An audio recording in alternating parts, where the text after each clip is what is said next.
You are listening to the Pencil and Paper Podcast Network. Welcome to the Palace of Megapixels.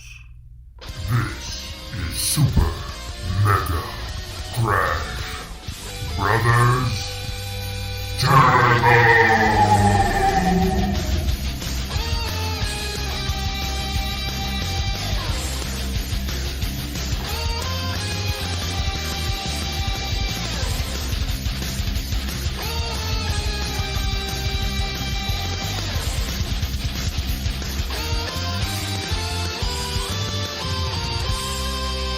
Hello, everyone, and welcome to Super Mega Crash Brothers Turbo. I'm your host, Stephen White.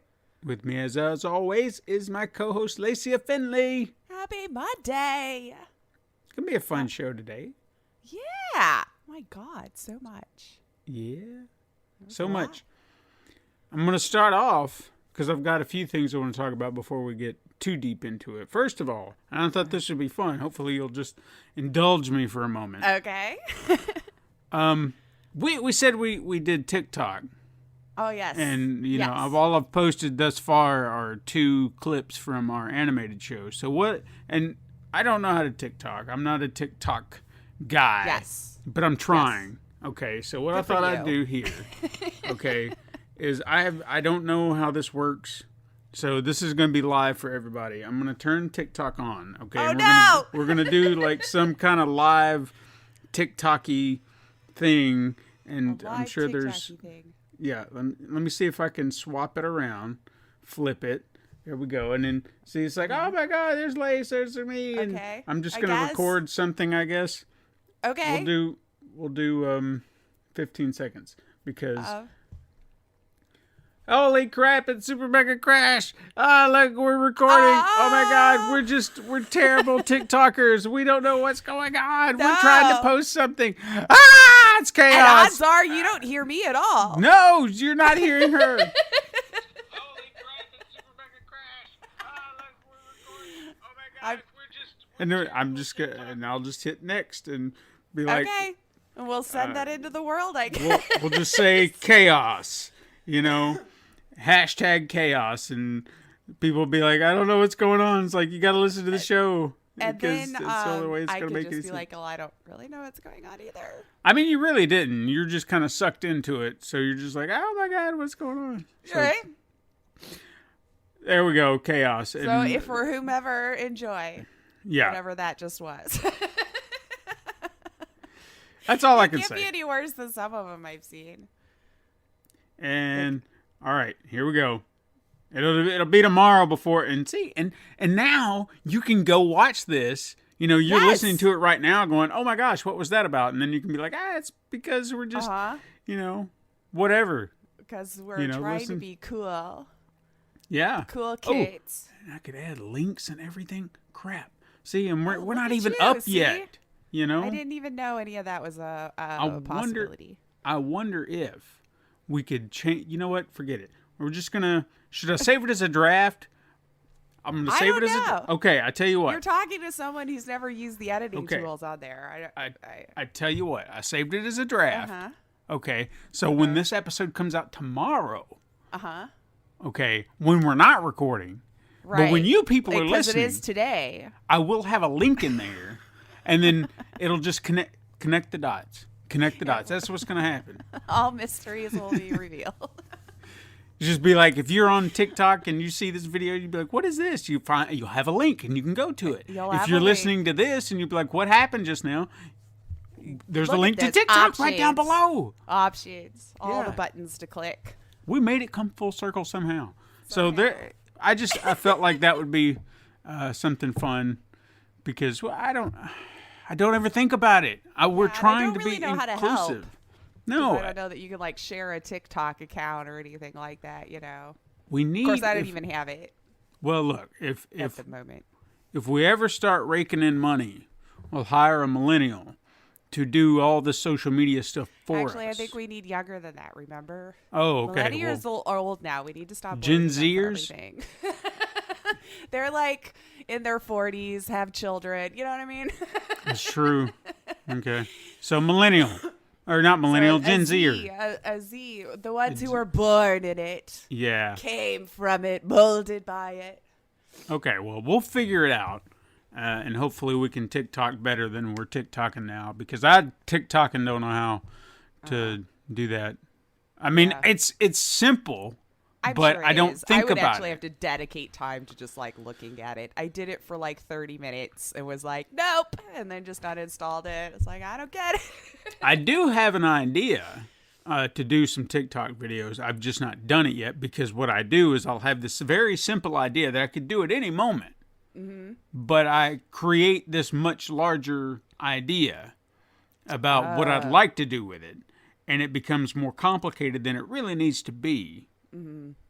So Yeah, I- you got to I make just- that a 15-second idea, man. yeah, I've got to simplify what, because we've talked about it here. I don't even want to spoil it because I'm committed to doing it.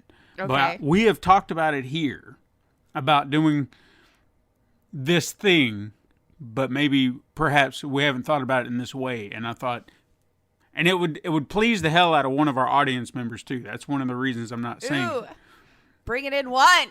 So this person has demanded this in some form at one point in time. Oh my god, I'm like completely drawing a blank. You'll have to tell me, I guess, after we're done recording. yeah. to So we'll refresh figure. my brain because this I has just- been dead a long time up here. I think it would be fun. So I'm I'll sure it is once I remember what you're talking about. It's fine. It's fine. What else I want to talk about? Oh, okay. So on my personal Instagram, see, another social media platform I use Look every at now and you again. making the rounds. Well, I don't normally do this, but I did want to talk about this. And again, I didn't mention it in my Instagram post, and I probably should have. This is not a sponsored thing, okay? I just want to talk about something I found that I'm excited about, Okay. okay? Because I'm trying my damnedest, and I feel like I'm doing pretty good, to eat better, to, take care of my health in better ways.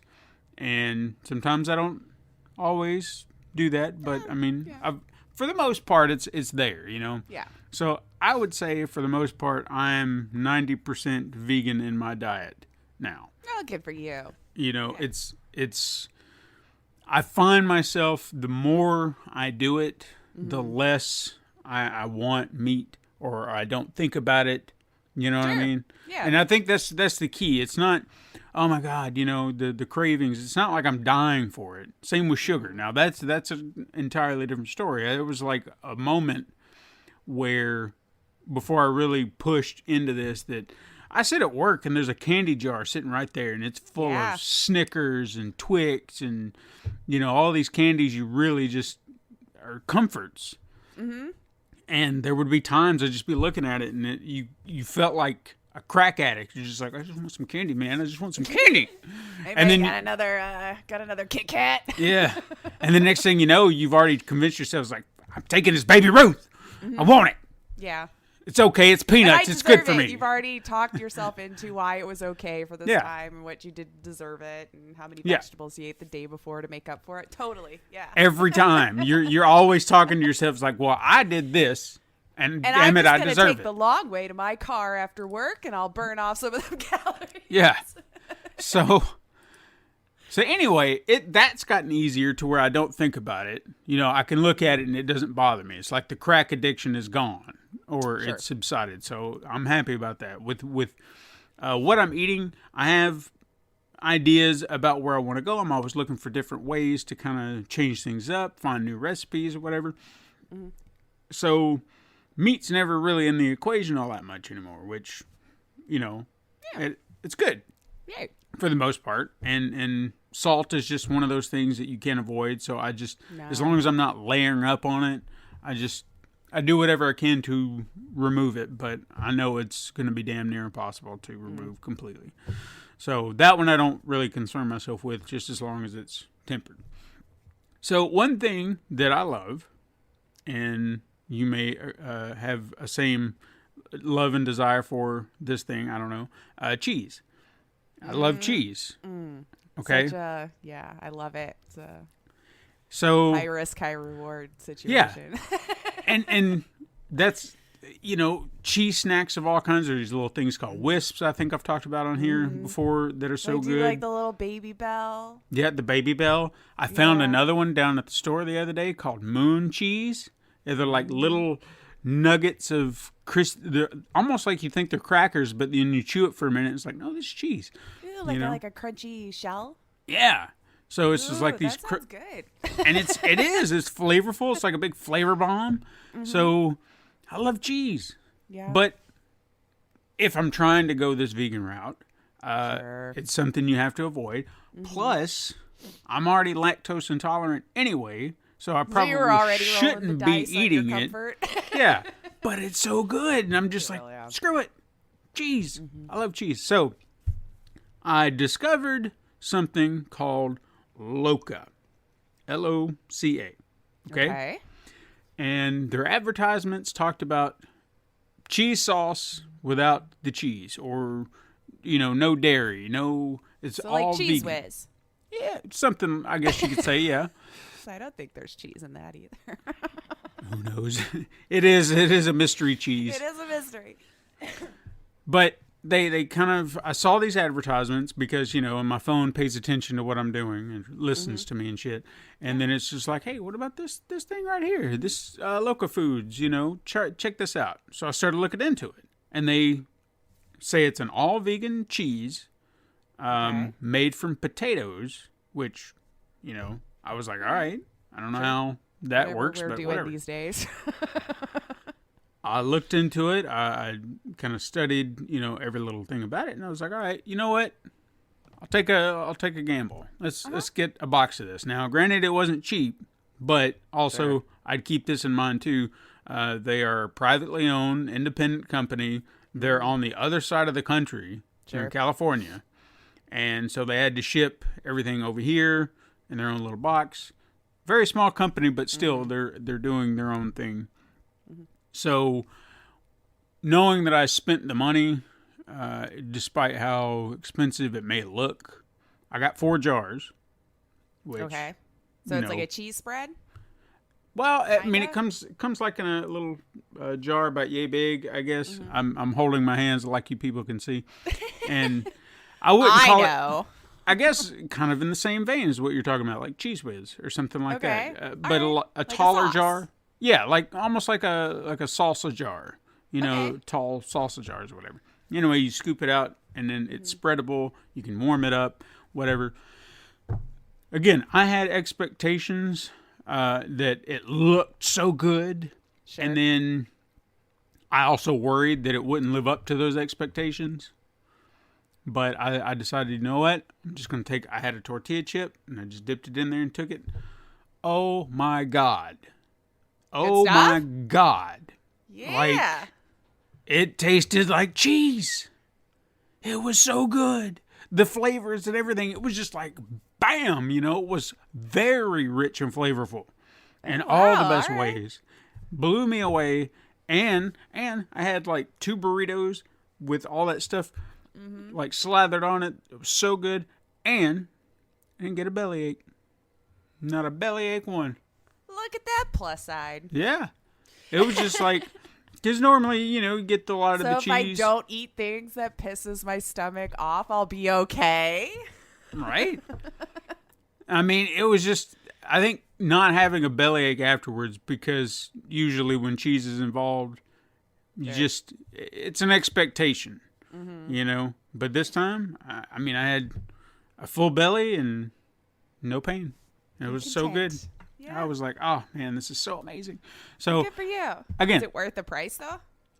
I'm hoping that if I push the support, because they were very kind enough to send emails like, hey, thank you so much, blah, blah, blah, just appreciating, supporting small business and whatnot. I'm hoping that their name can get out there far enough that they can distribute on a wide capacity, like throughout the country in stores and stuff like that, because that stuff deserves to be in stores. Okay. And I know the price will come down if they can get out there a little bit more, but right now, being small business, I get the price, pricing of it all, but it came in 2 flavors. It's like a spicy jalapeno and then just a mild cheddar. Ooh. I tried the spicy jalapeno.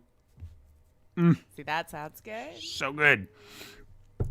But anyway, check them out if it's something you want to do. Again, I'm not sponsored. I'm not getting paid to talk about this. I just wanted to share my own experience with something. Found and something maybe you enjoyed. and maybe somebody else out there is in the same boat. They love cheese, but maybe sure. it's not really a great idea for them. And It's not. You're tired of all the tummy aches every time. but you have that struggle. You're like, but cheese. I love cheese because cheese makes Or everything you take better. a bunch of pills in Yeah. preparation in hopes that you can just have it this one time and not have an upset stomach. But no, this stuff is. I mean, the flavor is just like, pow. So good. And Good. I love it. There you go. Another thing I wanted to mention that I enjoyed the hell out of last night, and I'm hoping we haven't talked about it, but I was kind of hoping that maybe you had considered watching it or maybe putting up the money for it. Did you happen to see or hear about Good Mythical Morning doing an evening show? I did not. Okay. I haven't watched them in a bit. I'm sorry. No, it's Yeah. fine. I didn't know. No offense to anyone involved. They're No. lovely humans. I just haven't seen it in a while. No, they did a very special event called Good Mythical Evening, and they had to take it somewhere not YouTube. They did it on a platform called Looped, and the idea was that you buy a ticket, and then you can join them for this, adults-only show. Ooh. Yeah. Okay. So they did it live last Thursday night, and I probably would have watched it live, but it was, for us, it would have been like 9 o'clock at night, and I didn't know how long they were going to It's run. well past bedtime, isn't it? Yeah. So I was just like, man, I really want to watch this, but I know they will go long at being a live stream. Oh. So Good point, yeah. I was just like, so luckily they offered up a 48-hour on-demand ticket so you can Okay. watch the video after the fact. So that's what I did. So no, I missed it completely then. Man, oh man. Funny?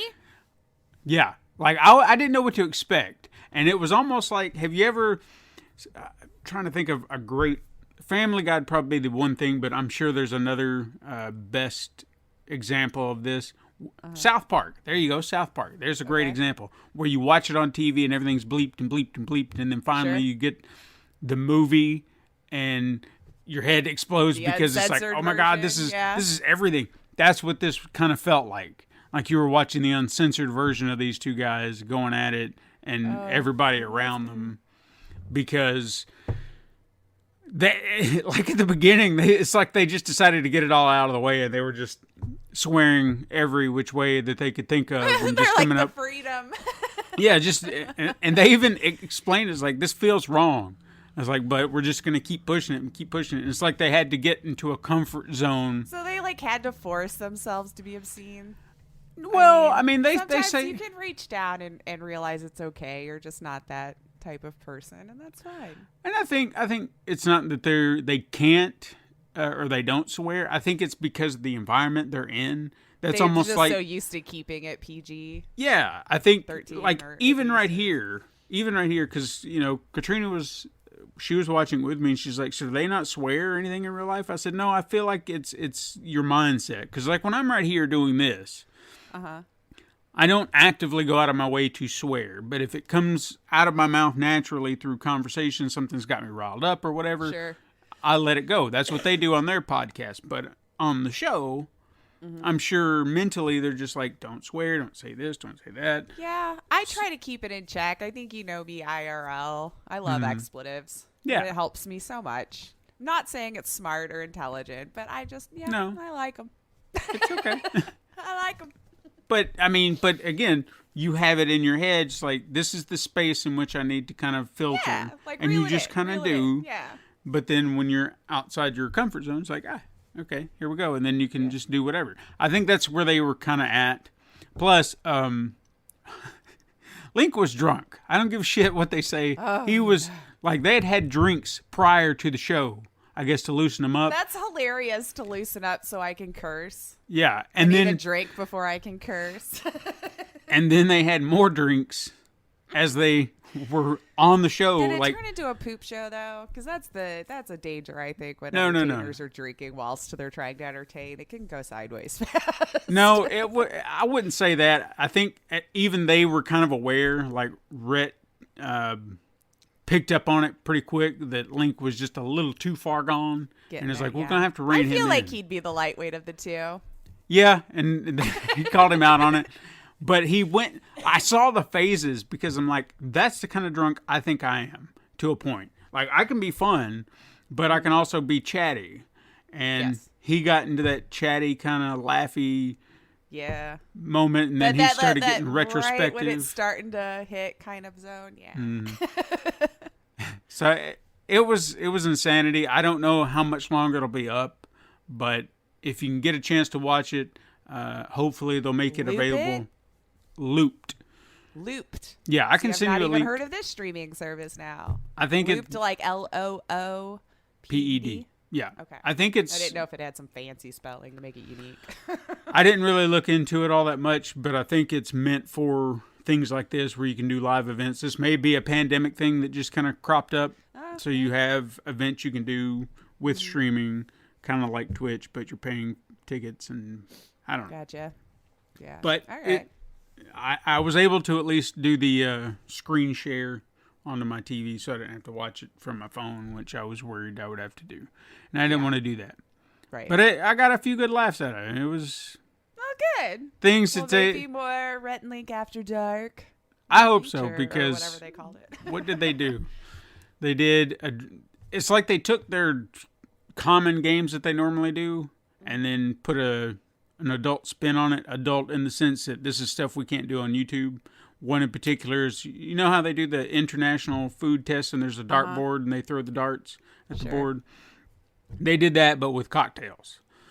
So since they can't drink that doesn't feel that risky. But it's, you can't drink on YouTube without getting a strike, which apparently is a new rule. I didn't know about. Say, you know, because I've been there, right? Porter and ale? Yeah. Maybe? Apparently it's changed because 1 minute they were drinking, now they're I noticed they're just like, oh, we can't drink on YouTube. Huh. So okay. I guess Porter and Ale skirted out of line some time ago.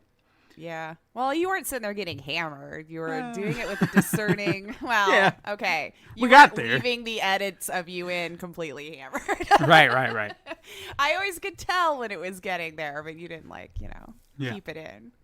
But the one that was probably the worst one is they did this. I can't remember the name of the game, but where they are told to do something and they have to reenact it. Have you ever seen that game where they'll be given instructions on how to do something like a yoga pose or an exercise? Oh, I think maybe, yeah. And then they have to do exactly what this thing is based on the description they're given. They had to do that with sex positions on a doll. And oh, see, that might be a little too down and for my humor. It wasn't. I'm a child, mind you, but it wasn't as graphic as you might think, but it was hilarious watching mainly one real drunk individual. Just watching them uncomfortable and miserable for our entertainment. But again, it just got really ups and downs. Yeah, it was funnier sometimes. Just a much different look. Yeah. Anyway, what we're used to. Check it out if you can. Hopefully they'll make it available long term at some point, like a rental that you can get on mythical.com or something like if that. there's one thing you can say for them, if they can figure out a way to sell it, they will. They're not shy about that. No. So if somebody wants to buy it, they'll figure it out. They'll sell it to you, man. I would buy it. Maybe they do a special edit on the whole thing, so it's like, don't have to worry about this or this or this. They can do like a tighter edit. Because the show itself was, I don't want to say it was this long specifically because I did scroll through a little bit, but the run time was like 2 hours and 45 minutes, but there was also like an opening screen that you could skip.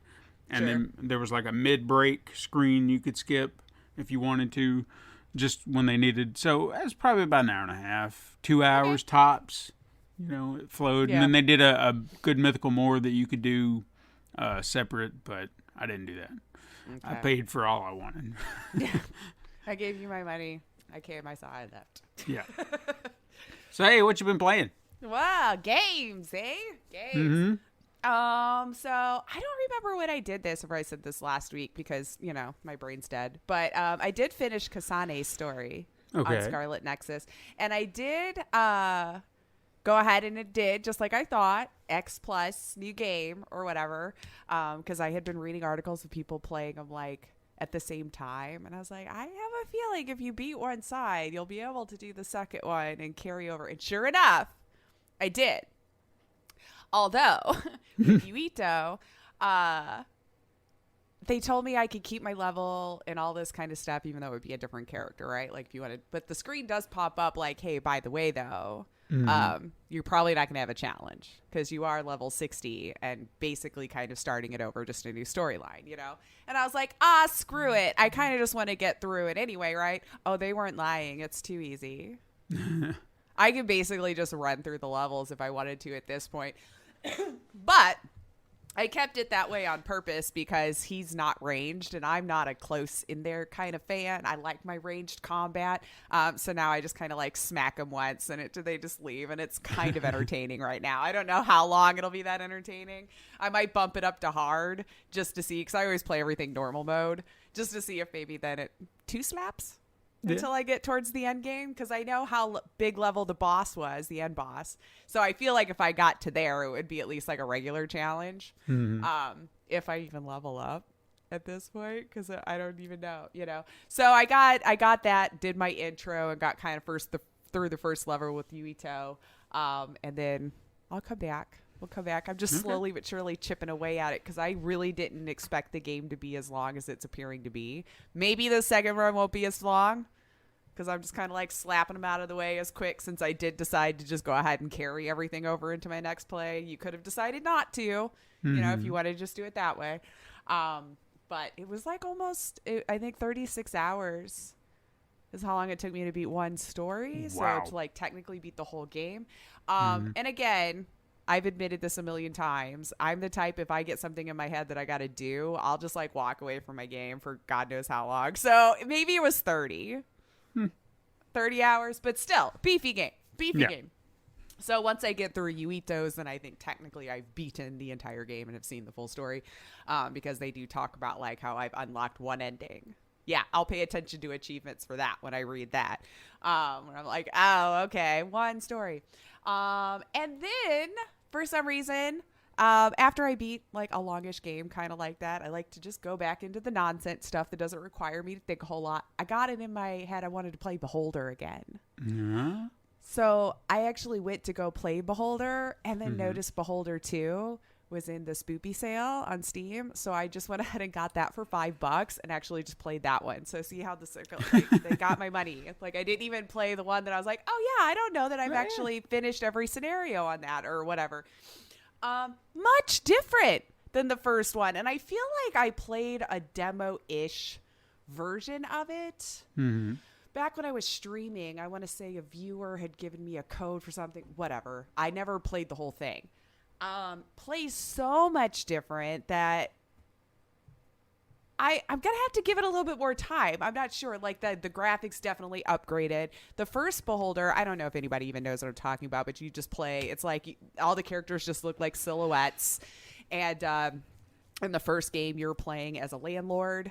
It's on just a flat screen and levels, so you'll move your character up and down in the basement and you're a landlord in this apartment or whatever, but there's no 3-dimensional moving of the camera or anything. It's pancake and you move up and down in the levels. I'm sure there's a professional way to describe that, and you're working for a very oppressive government. You're forced to work for the ministry, and so you've got to spy on all of the tenants and report accordingly if they're doing anything illegal or whatnot. So now in the second one, it's a different character, but where now I do move. I actually use my WASD keys and move it sideways, and the characters are 3-dimensional. But I'm no longer a landlord. I actually work at the offices, same oppressive government, garbage people, blah, blah, blah, or however you want to play it. Maybe you love them. I don't know. You can praise your dear leader at any point you want, you know. And I'm dumb. I guess I'm just dumb. So when I'm doing my job, I do like the difference now that time moves when I choose an action that would require time. And the first one, time just kept going. So if you had only so many hours to get a thing done, and I'm dumb and I grab all of the quests and I'm like, you know, and then I'm just like losing everything because I can't keep up. So my job, you have time where I'm like taking complaint tickets or something. I don't know. They're coming up and they're like, so-and-so unplugged my coffee maker and I want this harassment to stop or something, you know, just like a ridiculous situation. And so you're in the computer and you're like, is it a complaint? Is it information? Is it a denunciation? Is it a whatever? And then if you choose that, then you got to choose one of 6 categories that, you know, it probably needs to go to. Then I have to choose the office that'll take the sit down or the complaint or the whatever it is. I failed so many. I'm reading the complaint, right? And I'm like, okay, that I get you. You're requesting information because your friend was arrested and you don't think it was correct, right? Like the reason for the arrest wasn't correct. I'm like, okay, so I'm reading. I'm like, that sounds like a request, right? I'm looking for so-and-so. Was arrested. And I'm like, okay, request. Yeah.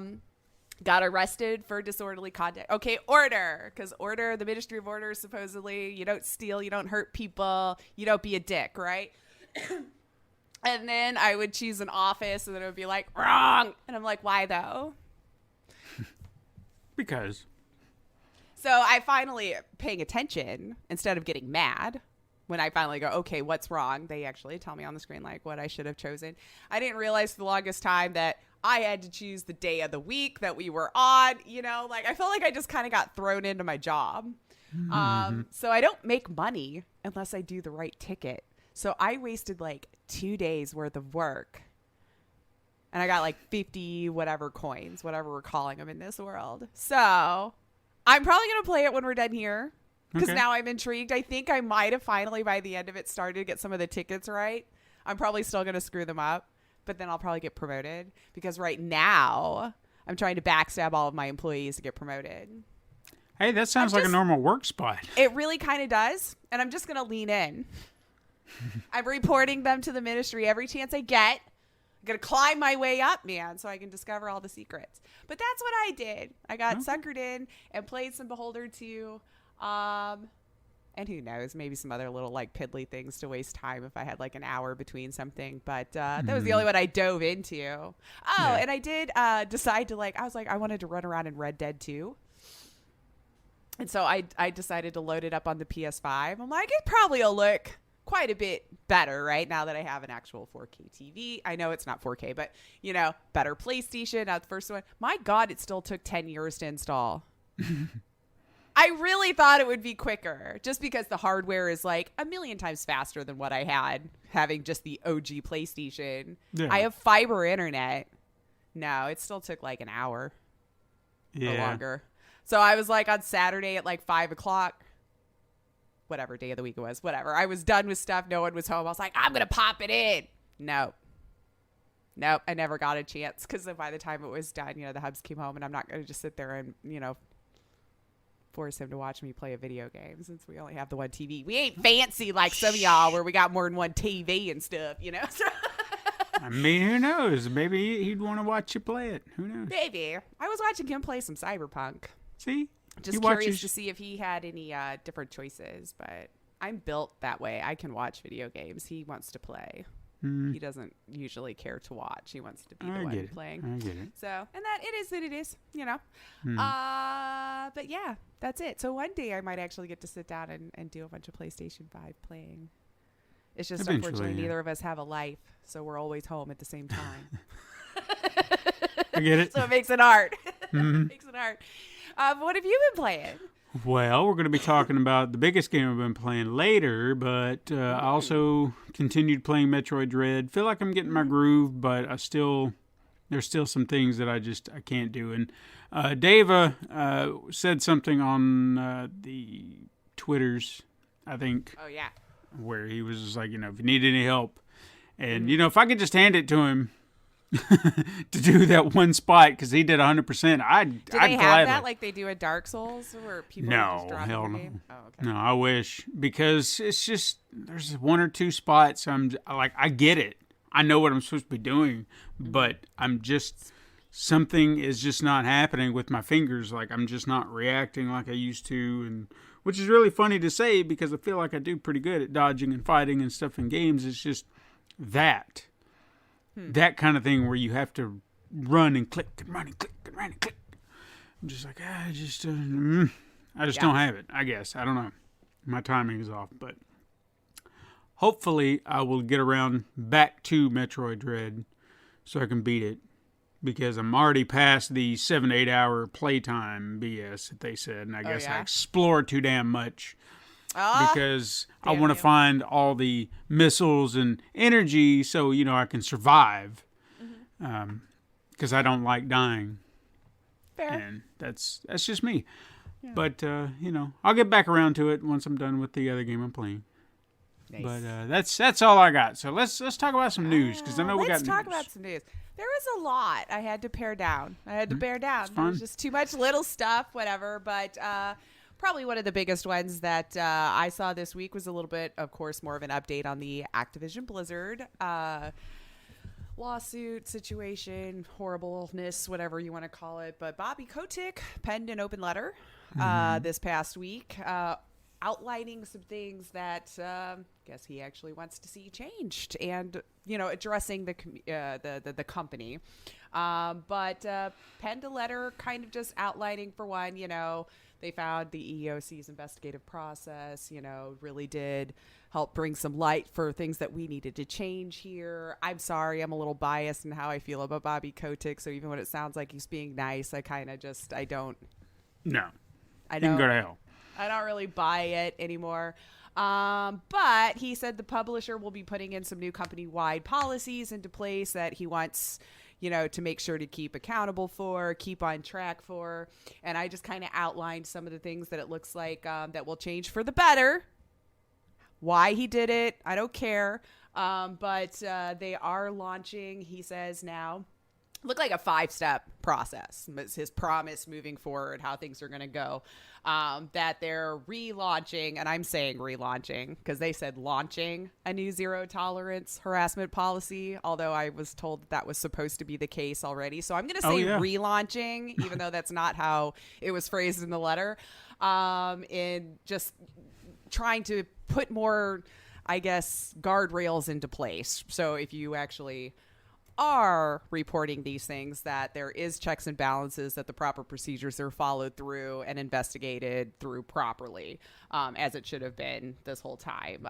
So any Activision Blizzard employee, through the new investigative processes and resources, the compliance will be, they are terminated if they are retaliated against or anything for this reason. So we'll see. That looks like it's just going to have to be actions, I think, outside of words at this point. And the employees seem to be keeping you accountable, or at least letting the public know what's still going on. So I feel we would be apprised if you step out of line there. And then promises to increase the percentage of women and non-binary people in the workforce by 50%. And will invest $250 million to accelerate opportunities for diverse talent. So a promise to diversify and have more voices heard and have more of a seat at the table with policies and things moving forward. He outlined that 23% of the global employee population identifies as women or non-binary. So building on the success of that, you're right. That would help, having people who walk those lifestyles in the room, giving you that perspective. Mm-hmm. It is very helpful when you can't live it personally. So they are promising to increase that. They also want to add an additional $250 million over the next 10 years in initiatives that foster and expand opportunities in gaming and technology for underrepresented communities. So we'll see where they put that in the coming, I guess, 10 years. And then sexual harassment and discrimination claims, they're going to waive the arbitration required rule that they've had. So that to me feels, again, I'm not in this position, that feels like one of the biggest wins. 'Cause I no matter what, I always hated those rules with corporations. I've even worked for companies that wanted me to sign an arbitration thing, and it's like, screw you. Like, why do you, just because you have all the money, you're above the law and you can't just have your day in court like everyone else? But whatever. So that's gone. He said they will waive that. And they will continue to increase visibility on pay equity, be way more transparent across the board who's getting paid what, try to keep that honest. And then lastly, it wants to provide regular progress updates. So more transparency as they're moving through everything, as they move along with the company and the employees on every level. This is what it's making it sound to me, how they want to do this here now. And then the one that I kind of caught my eye, maybe all of you may have noticed, and whatever. So he wants to ensure every available resource is being used in the service of becoming the industry leader in workplace excellency. Basically, he's asked the board to reduce his pay to the lowest amount that California law will allow for people earning a salary, which there is $62,500. So he said, to be clear, this is a reduction in overall compensation, not just salary, and I'm not asking to receive any bonuses or be granted any equity during this time. What is he up to? I mean, honestly, if it was just to save face, whatever, I feel like his 150 millions he's given himself over the years will see him through this difficult time. But we'll see. Still more than I make here. I'll just say. I know. I'm with you. Like, I always feel like the intentions cannot be for good. Maybe just the back got put up against the wall. I don't know. But if he was forced to do that, absolutely. Then I would buy it. But if he is, quote, doing this on his own volition, absolutely not. Bullshit. He's found a loophole. He's found something. He's exploiting something to his benefit, regardless of how it sounds. Because I did notice he only mentioned the EEOC investigation, which is the one that they settled on. So I don't know. I mean, he's no Satoru Iwata who cut his pay to sacrifice for Nintendo's sake. He's not that guy. He's been a greedy son of a bitch for. Well, they laid off 800 workers just to get a bonus. Record profit year, and he pocketed it. Yeah, so whatever. I do hope all of that money goes to good. That would have just, I guess, sat in his bank account for however long, because I still don't know how any human could spend that kind of money in a lifetime. But I'm sure it's totally possible. Yeah. I guess I just need to go to space. I don't know. I guess that's what you do when you don't know what to do with your money anymore. You go to space, right? So we'll see. I hope this actually does get put into hard action. So I do. I really do. I hope this is a good step forward, and that the actions now is what we'll be looking at and not just your words. Mm-hmm. Like you've proved to us we can't believe that. So we have to see the feet on the pavement, make it work. And then that's all I really could see for an update for that particular part of the Activision Blizzard story. But another one, which I'm sure this studio is just enjoying, especially since we're still in the middle of all this, Vicarious Visions. I don't know if you saw about this, which technically has been under the Blizzard umbrella for quite a few years already. Mm-hmm. Has been let know now that they will just completely be merged in with the Blizzard name. And I'm sure right now they're just loving that idea. Oh, yeah. Would love to be known as Blizzard right now. And like I was saying before, to be fair, the merger was announced like earlier in 2021.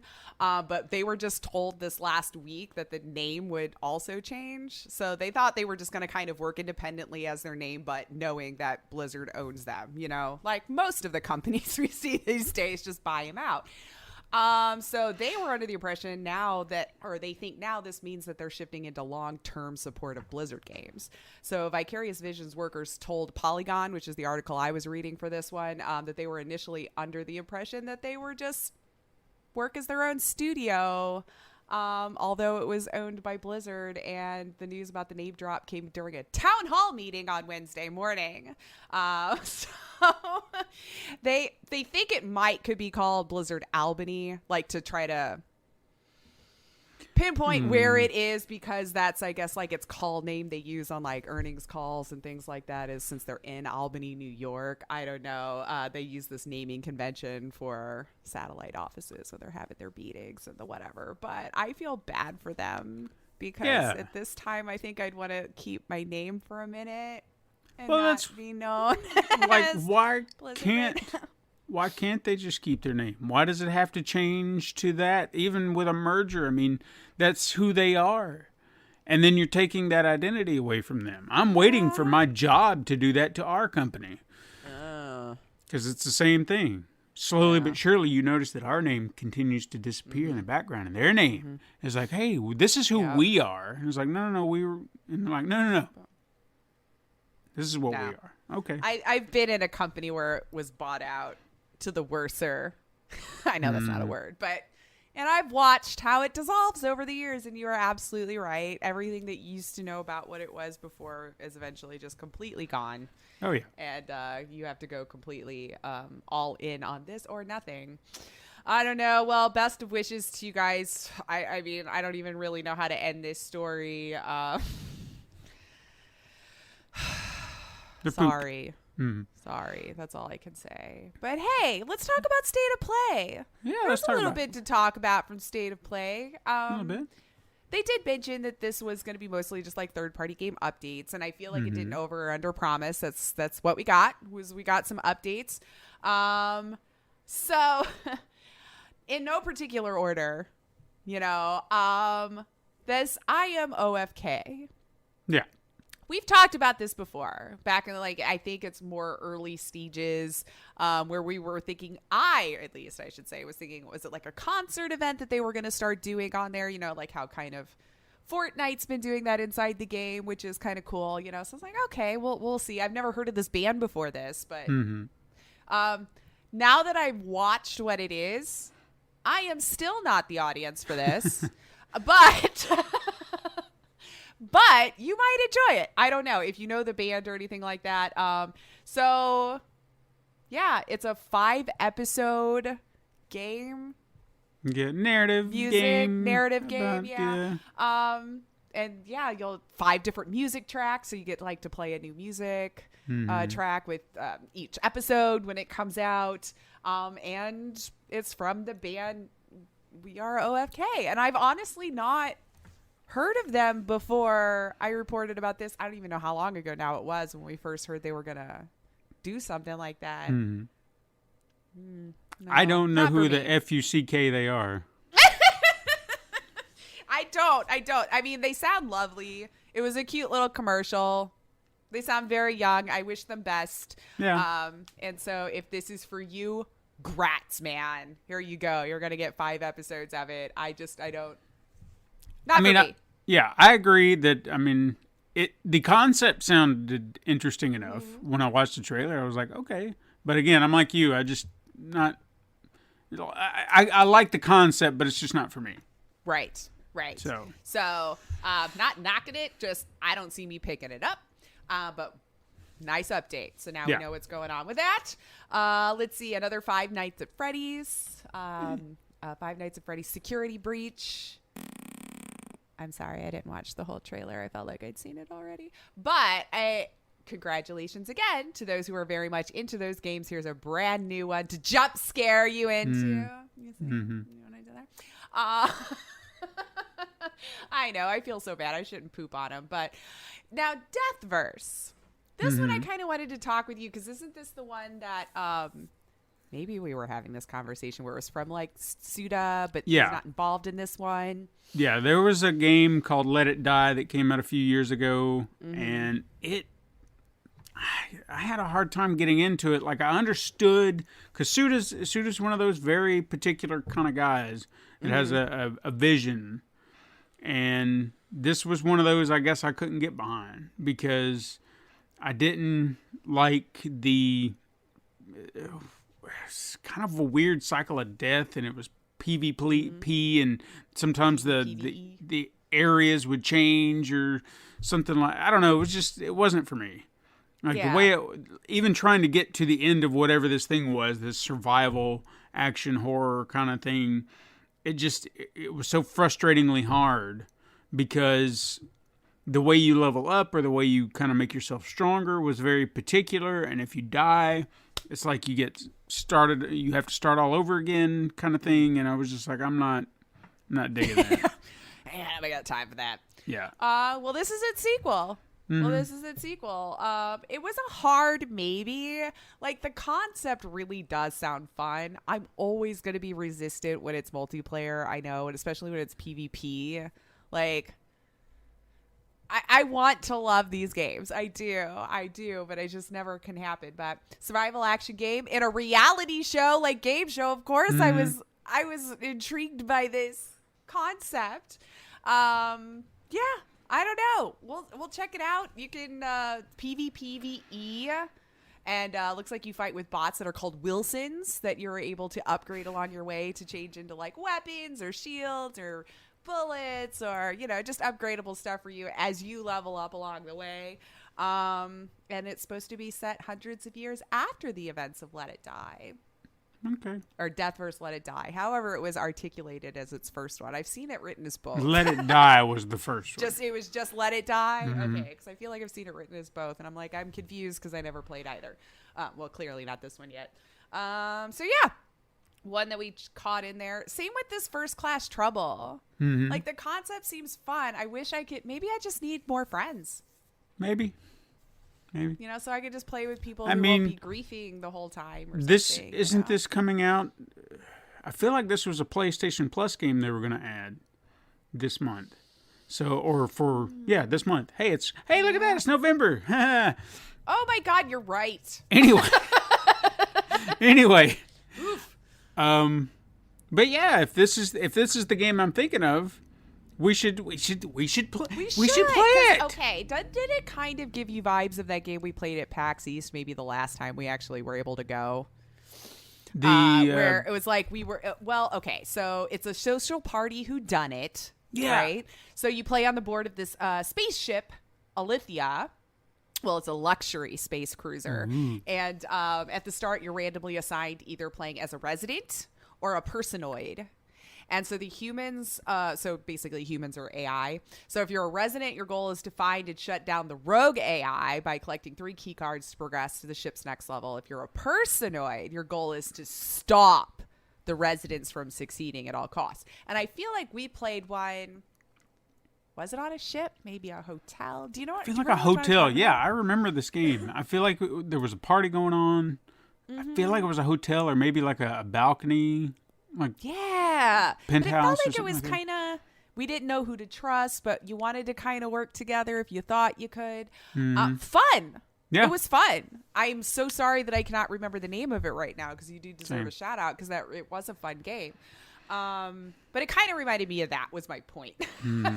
And if I could find 3 or 4 people who'd want to play this with, I bet it would be a great time. I've just always been very put off from pugs. I don't even know if they call it that anymore. From back in my MMO days, I have zero desire to pick up strangers and work together as a group because it's very rarely worked out well. I can't say all the time because I did meet some great people in guilds and blah blah blah. But that's a hard sell for me. But hey, if this is a PlayStation Plus game like I think it is, which I could probably look it up right now if I wanted to. I'm sure you could too. If it is, we could just find a bunch of people who've got PlayStations and be like, hey, what about it? That's true. What about it? And that way we're not pushing anybody to spend some money. Right. Or just sit here and hear, Aha! We don't have it. I was right. That's what I was trying to look Knockout up. City, First Class Trouble, and Kingdoms of Amalur. Re-Reckoning. But it's on there. Well, then, First Class Trouble. Okay. All right. Well, we'll check it out. Yeah. Siblings. Hey. What's up? Y'all want to play with us? What's up? What's You want up? to play with us? What's up? We might need a few more. I don't know if you can Might just have do to- two, because then I think we would automatically know who's AI and who's resident with 2 people. Maybe. Just a guess. Be kind of If easy anybody to wants to figure out. play, hit us up on Twitters, and this is why we should. Screw it. You know what? If you're this far in and we're already talking about this, we have a Discord. We just haven't launched it yet. We've been trying to go through the motions with it because we talked I feel about like it we've just been weeks sitting ago. on it. Because we're trying to make sure it was safe for everybody, and we're trying. And less we're trying annoying to build for a us. roof. I'll be Yeah. rude. Yeah, we're building the roof. We gotta put the roof still on it. So But yeah, I guess we could link that and start it. Yeah. I'll have to pay attention, you guys. I'm just the worst. I'm like such a boomer for my age. I'm like, I perhaps ain't we doing should no. find a moderator. This is the same thing. Somebody who could take care Yeah, of that because like for us. we're unavailable pretty much the same times of day. Give or We'll take figure an it out. hour or two before it. Anyway, yeah, well, maybe not now. Anyway, Anyway, other games. Let's see. Where did I leave off? Oh yeah, Kart Rider Drift. That looked adorable. That's an acceptable review for me. It looked adorable. It was cute. The little characters were fun. I know it's we've had these in the past, but I don't know. It's cute. And if I were to play a racing game, I could see me get into that one for a little while. And you could sign up for the closed beta and play Ooh. in December if you get Yeah. in. And they were cute. Look I've at tapped all of my writing skills this week, so that was it. They're cute with whatever skills I have. And then Bug Snacks, that. Yay! gets a little update there. The That's- Isle of Big Snacks. Yeah, I was surprised it was a free update. I mean, I thought it would be like paid DLC. I'd have paid for it because I had fun with it. And we got it for free, technically, Yeah. right, on the PlayStation, if you had have that. But yeah, it's a free DLC. Says come in early 2022. But I find like this trend happening. I feel like with all DLC, like you get to play dress up, decorate your home and stuff, and all this. It's like I think we've all been stuck inside too long, and we really need that escape of like, can I just like rearrange what my house looks like and play dress up like how we used to when Yeah, we could left we the do that? house? But regardless, there you go, and free, like Steven mentioned. So it just says early 2022 right now. Yeah, I still have I'm to all play the for it. first one. Yeah, I'm all for it. If you haven't played it, I'm gonna have I think it's fun. I mean, it's not the greatest. It's just different, and I think that's why I enjoyed it so much. It was just something completely insane, yeah. a deeper story than you would have ever imagined, and it was a lot of fun. It was just crazy, silly fun. And I had a lot of fun with it. I need to check it out. I think we still have it in our PlayStation. Do games that it. you've collected. Yeah. Oh yeah, and the 4th game in the Dark Pictures anthology they already announced, and they like literally just released the 3rd one. Yeah. Holy crap, they're pumping these babies out. The next one is The Devil in Me. Oh my god, did you watch it? I Because the didn't. trailer freaked me. It freaked No. me out. I think we're moving away now from like the supernatural, because most of them were like monsters or ghosts or things like that you were coming up against. But the trailer gives you this vision of a mechanized body parts put together. Whatever the hell it was very disturbing, because you could see the machinery and just pieces of like a person that was kind of like, we're going more Saw-esque, I guess. I Okay. don't know. Lace has a limit on how much scary she can handle in a game that she's playing.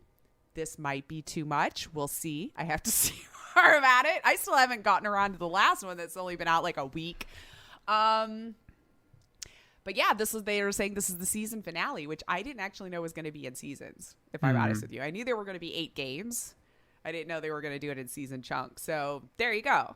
I guess so they could probably sell a season 1 set for a while. Good, because I've to been fund waiting. the next yeah. 4. I don't know. You might be better to do that.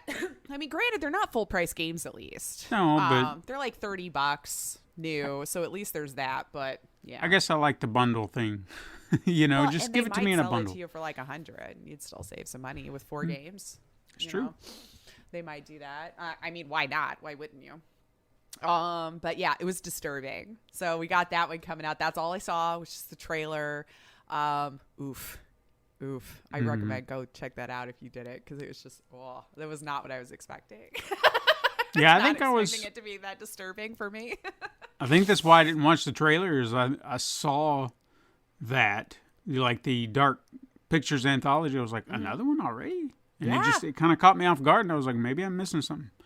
So I thought it was an older. a little scared to watch it because I was like, I haven't played the third one yet, and this trailer coming out, and I'm like, is this going to spoil anything? I know, well, there's kind of a through line, but not really. Mm-hmm.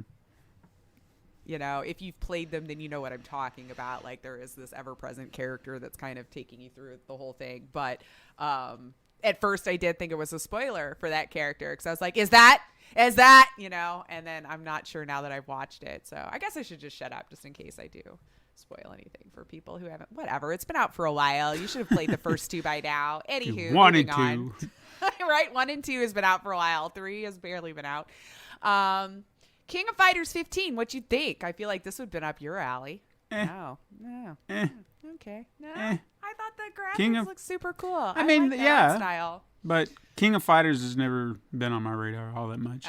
It's like one of those I see and I'm like, And 15, dear God. Yeah.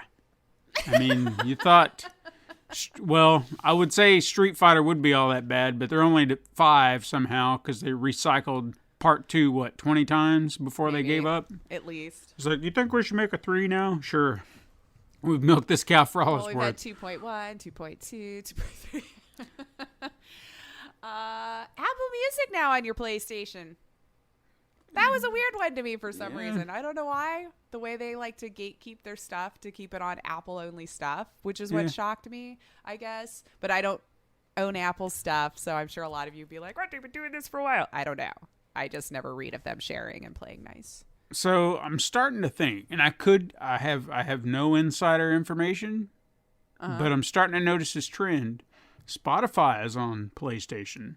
Apple Music is now on PlayStation. Something tells me there's going to be a merger happening at some point because every time I see Spotify, I see Apple. It's like they're starting to be... Or Apple's going after them, maybe. Yeah, something to that effect. Again, I have no... But I'm starting to see a trend. It's like, well, like with podcasts, it's like, well, you can find it on Apple and you can find it on Spotify. And it's like... And what else? And it's like, well, I'm just letting you know, these are the 2 biggies. You got the 2 big dogs in the game. Could be wrong. Maybe it's just, Maybe. I know Spotify's been on PlayStation a while, though, because I used to have to use Spotify as a workaround trick to mute music in some of my games. So that's the... So is this... So I guess it's going to work the same way as Spotify, where you can play your music off in the background? It looks like it's going to have its own app. So there's going to be the Apple Music app that players will be able to listen to both the music and, through the menu, through the PlayStation 5 menu, or during your game. So it seems like it's going to work like how you can play with Spotify right now. According to the blog post, though, in addition to being able to listen to your own playlist, and there are 90 million different songs that they have to boast for you, Apple Music subscribers will also be able to find recommendations for playlists that match the games you're playing, as well as a range of music videos that can be streamed in 4K. But perhaps I don't want their music. I want my music. I want my music. But PlayStation is officially the first console to nab the streaming service outside of Apple products, from what I can see here. All right. So we'll see. So if you already have Apple Music, to my understanding, once you just download it, just log in. You're good. And you're off in your own little Apple world. Well, now if I could, because I don't know how this app works. If it's like the subscription service now, if it was saying like I could upload my music and then store it on their cloud and then play my music through that, then I would look into it, because then it would be my music and then I could put it, because I can't do that with Spotify. I don't know. I have to look into it. I doubt it'll be that. That didn't get pointed out as a thing, but that's a good question. Yeah, why not? I think it would be cool. Why wouldn't you? Those were the games that caught my eye. I'm flipping. Oh, I'm a liar. Mm-hmm. The big one, I guess, that ended the whole thing. Little Devil Inside. Yeah. There's a bigger update on that. Still no release date, but we did get a 4-minute look now into the game with what looked to be a little gameplay along with. I will say it was a little disappointing to always see everything being shown to us from PC. I get it. You're still developing it. It's where you put, but like to not see it in, not even in-game engine this time. Yeah. It's just like, here's on PC regardless. It's a small gripe. What do you think? I think it looks cute. I am kind of intrigued by some of the like survival elements that it seems to have, and the story's different. I think I want to keep my eye on it. I think I'm intrigued by the transition of gameplay that I see. We kind of see like this, giant map where you can kind of traverse through there. Was a train and there was a little car, and then it kind of seeps into a more third person, action platformer type aspect. Kind of makes me wonder how many of these, like, is there a mishmash of different structures and genres, like mechanics and things like that. Like ActRaiser, because if you're telling me you're doing something to that effect, but bigger and better, I'm in. I'm sold already. Yeah. So, but I don't know that for sure. But it gives me that vibe like they're trying to play around with different things at the same time, which is nice, I can see that, yeah. And I think that's why I was like a little bit more intrigued this time. I know I had watched a little bit about it before, getting this longer look though. And I thought the art style looked cool. I think that's what's been intriguing me more lately. I know, kind of a side note, like with tech becoming so much bigger, better, all this kind of stuff. Just the art style and graphics on a lot of them, just they look fun. Yeah. Even if you're going a completely different way with like animation or making it claymation or CGI or whatever, it's just things are looking fun. No matter what style you choose, it looks really cool now. I don't know. I can appreciate it. But yeah, okay. So then for me and other PC gamers, I think PlayStation PC is now official. It's official. It's official. I know he's been saying it, and hinting it. We've seen them coming. We've seen the announcements. But some Sony fan people out there, you might be mad. I don't know. Get over it. They threw such a fit. I don't know. I missed so much of it. Maybe I'm just very lucky that I don't know people who get pissy about other people getting to play a game. I don't know. My funny one was we didn't help build PlayStation, man. That was the one I saw. Us PC gamers, we didn't help build the brand, so we don't deserve to get to play it. But it's not like they're giving these gamers games that haven't existed for years now. For a while now. Okay? They're transitioning. Granted, moving forward, I don't know. No, but still, these are games that have been out for years. They have gotten their fair share of if anyone was going to milk it from the PlayStation side, it's tapped. What more can you get out of it? Put it somewhere else. See if you can breathe new life into it. That's what it's about. And then you can entice people to come to PlayStation because they're like, holy shit, this is amazing. And then when the next God of War comes out, it's like, yeah, well, we're going to put it on the PlayStation 5 for a little while, and then it'll go to PC. Right. How bad do you want it? How bad do you want to play it? Think about it. I don't know. I think more people playing a game and doing that, the more great games that you get, the more that it helps, keep the whole cog in the machine. Yeah. Now, why can't we all I really don't know why that thought would make anyone angry. I don't. I can't put myself in that mindset. I've read them. I've been trying to understand them. I just don't. I think it's just petty at this point. Like, you just want to gatekeep it for yourself. Like, I get it because I paid the money to Sony. It's like we're still paying the money to Sony. Yeah. Whatever. Anyway, not the point. Last Wednesday, though, Steam users noticed that the platform holder's PC releases has their publisher switched to PlayStation PC LLC, which was known previously as PlayStation Mobile. So that was their big, it's got to be 100% official and in the bag now. So we already had heard of some of them coming to PC. There was some leaks, too. That seems like, remember we were talking about some people were leaking due to this whole, Some of those might be coming true now too, so Okay. there might be a whole lot more credence to the whichever league at this point we're talking about. There's been so many.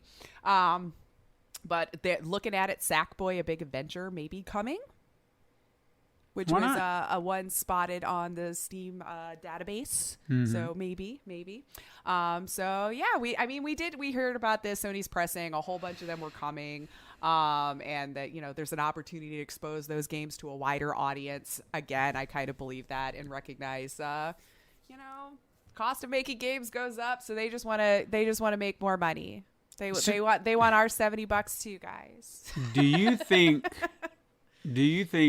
that these gatekeepers are worried that the PC people are going to get something they don't get?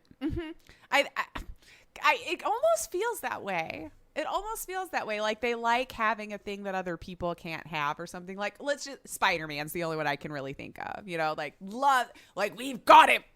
Yeah. You want it? You gotta have Sony because we're better. It's like, no, you just got a different deal. Yeah. Yeah. And I don't agree with that sort of aspect of any kind of game. I do not feel that if I'm on Xbox and you're on PlayStation and we paid the same amount for a game, why the hell are you getting different content? Right. I know why the deals are being made. I'm not stupid. I know why they're making these deals. But from a consumer standpoint, I feel that's bullshit. And there's no reason why I should be charged the same amount then. And you know what? I mean, if you're going to do that for one, why not do it for all?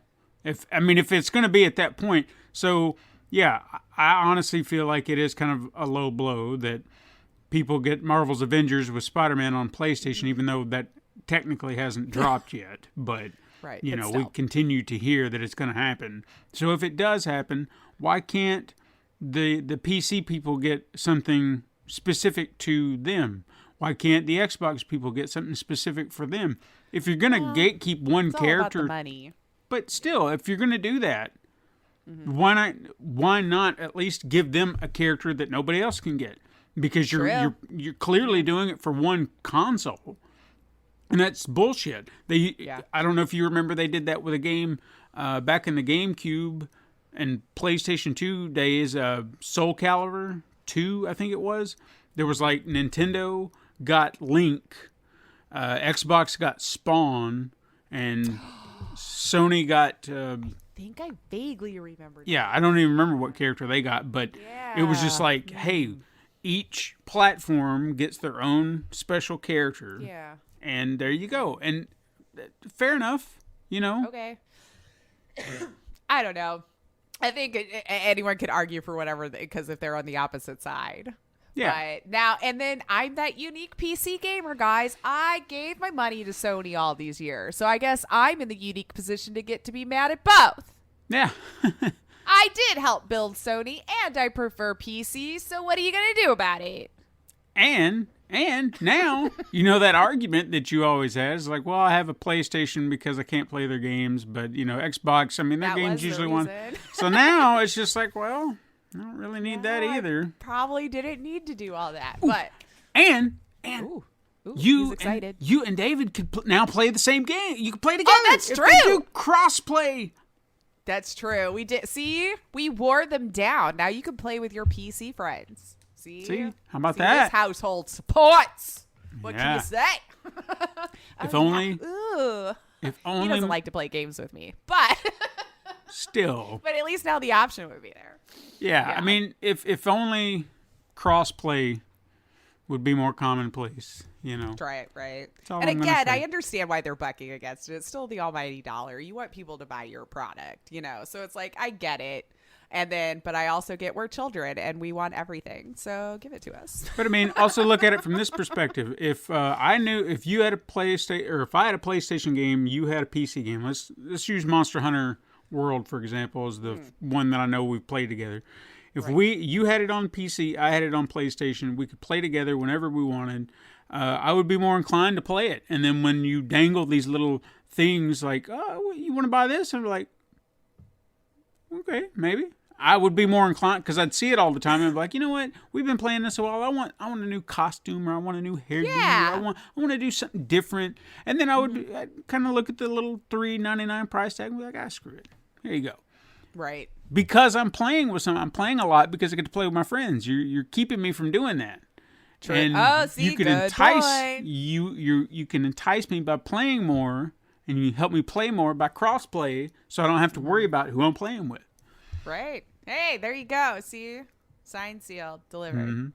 Give him. I give can him make credit. you more money. That's all I'm saying. Make you more money. Yeah, I've never been suckered into those things, so I wonder what. Just throwing out a hypothetical. Yeah. Say it'll happen. Yeah. but Maybe just- one day maybe. again.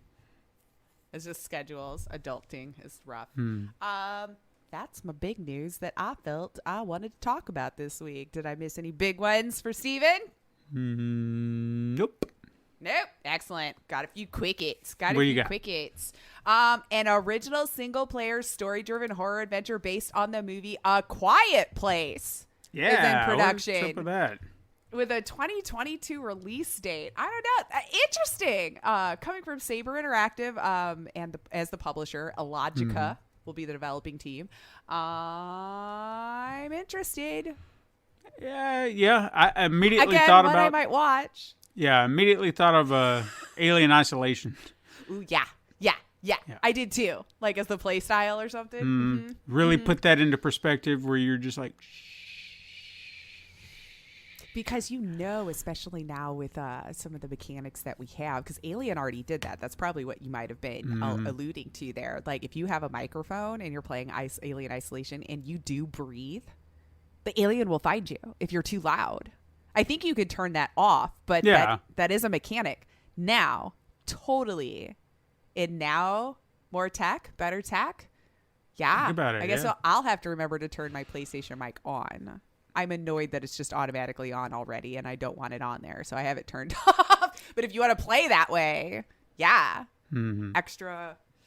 and how layer of detailed they spooky. could make that. I think that's where it would be most fun, is if they really focused in on that mechanic and said, okay, now we have to make sure like certain decibel levels of how loud you are is what's going to trigger this thing. And you have to be very precise Like it about could how they look, do that. Yeah. but not find. Right. Yeah. Oh, they could really play with that. I'll be interested. Super early. I mean, they're saying 2022 release timeline, so I guess they've been working on it for a bit now. Because would I hope just so. truly don't think games could be made in less than like 12 years anymore. It feels like, but we'll see. Keep an eye on that. If you're a horror lover and you liked A Quiet Place, now we're doing it the other way. We're gonna make a game out of the movie. And this is just because dumb. We've entered a day and age, I guess, now where if there's any type of technology whatsoever on the face of the earth to be brand new, you're never going to pay MSRP again. Let's just accept that. It's now a class thing. If you're poor, you cannot have tech. That's just how it is. The Razer Zephyr RGB respirator mask is the next victim that I have seen of scalping for a mask with the lights. For a mask. That charges. It looks cool. Don't get me wrong. If you want it, fantastic. That's what it's there for. But every drop that I have seen since it's released has been met with everyone going, hey, can we actually buy one? They're getting to the checkout screen and all of a sudden their cart gets dumped. The most common one was like, I see as they were trying to legit put in their payment info or their address or something. They already had gotten that far and there would be a glitch. But you go to eBay, there's all sorts of confirmed orders for sale. So they were wanting, I think, about a bill 50. So 150, I think, was the retail price for just the mask. Like that's what Razer wanted. And now you see them for $300-400, of course, on eBay. And it's just Garbage. I've lost the ability to even. I don't know how. It's I'm ridiculous. sorry, guys. Yeah. And people keep buying them, so this is what's going to be. I've seen interestingly seeing comments where they're like, yeah, you want a thing, just be willing to spend a little bit more. It's like, No. God, you're the problem. You're the problem. Don't do it. Like, this is how bad things happen, in my opinion, where it's like you're going to have this wide divide on who has access to this tech.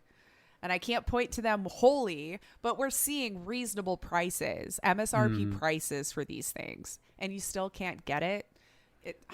God, I just wish they would, some law, something. I know it's a luxury item, but still, like, it's ridiculous. Yeah, I mean, it's still happening with the PlayStations. I mean, I actually got a message, not that I needed it or anything, but I have Amazon notifications for like their, what they call their treasure truck, and it's only supposed to go to certain people, you know, and then they let you know about a special deal right now. And I got a text message like, hey, get the PlayStation right now, no lines, no waiting. I click on it, sold out. Yeah. Immediately. And I was like, well, then this was a waste of time, now wasn't it? Well, I feel for those that have actually legitimately been trying this whole time, and I stand with you, and I feel bad for you, but hold out, man. You will eventually get it. I'm a testament to that. You can. I know it. Same here. I can't speak too much, though, because I feel like I didn't try nearly as hard as I've seen some of these other people, which I know will be obnoxious to some. I think my second real effort trying, I did manage to get one, but I've been there with other electronics trying to get it before, and I get it. Graphics cards at this point, I've just 100% given up on. I've just given up, and if my PC dies, I guess I'll just be an extremely depressed individual because I can't compete. No, we have too many people competing for graphics cards now. You know, you got your Bitcoin farmers and all this stuff, you know, and it's just like, gosh damn it. Scalpers, like, I don't think I'll ever even get a garbage one again. Moving on. That was a lot longer for a quick hit. Scalpers always get us passionate, man. Yep. Unfortunately, the emulation for those N64 games doesn't seem to be working out as amazing as their price tag would want us to believe it should be. What the hell? How about that? I've not personally tried it firsthand.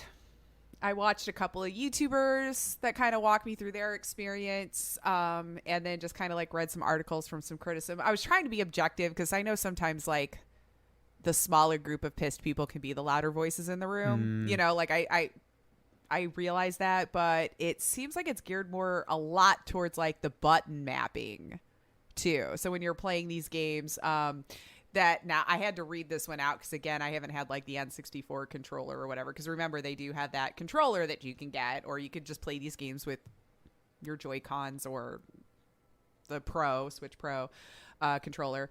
But you can map the C buttons to the right stick, the Z button to the ZL, and the B to the A. But it switches itself because if you remember now, the B and the A on the new ones are in a different position. Then obviously they would be on the Switch or not the Switch, the N64. Yeah. So no mapping, apparently, according to them, that you can do to remap the controls. So you're just kind of stuck Unless with that YB. Unless you want to go get that N64 controller.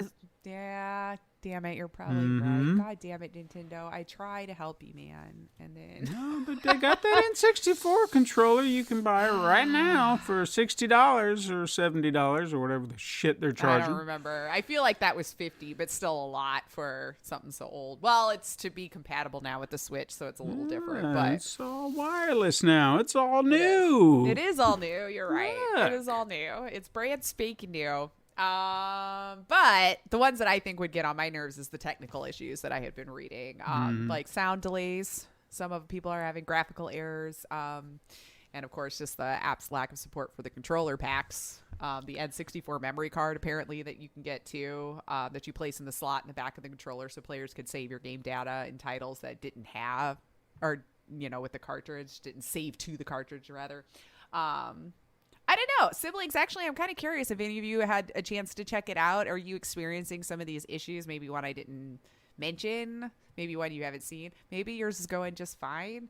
I don't know. I just feel like for that asking price, when I feel like I've downloaded emulators that worked better than that. I was thinking the same thing. I said other people have gotten emulators to work, and the people who are, I mean, these are their games, and you can't get them to work. What's wrong with you? And we've honestly been asking to pay for them so we don't emulate, but then we want it to work.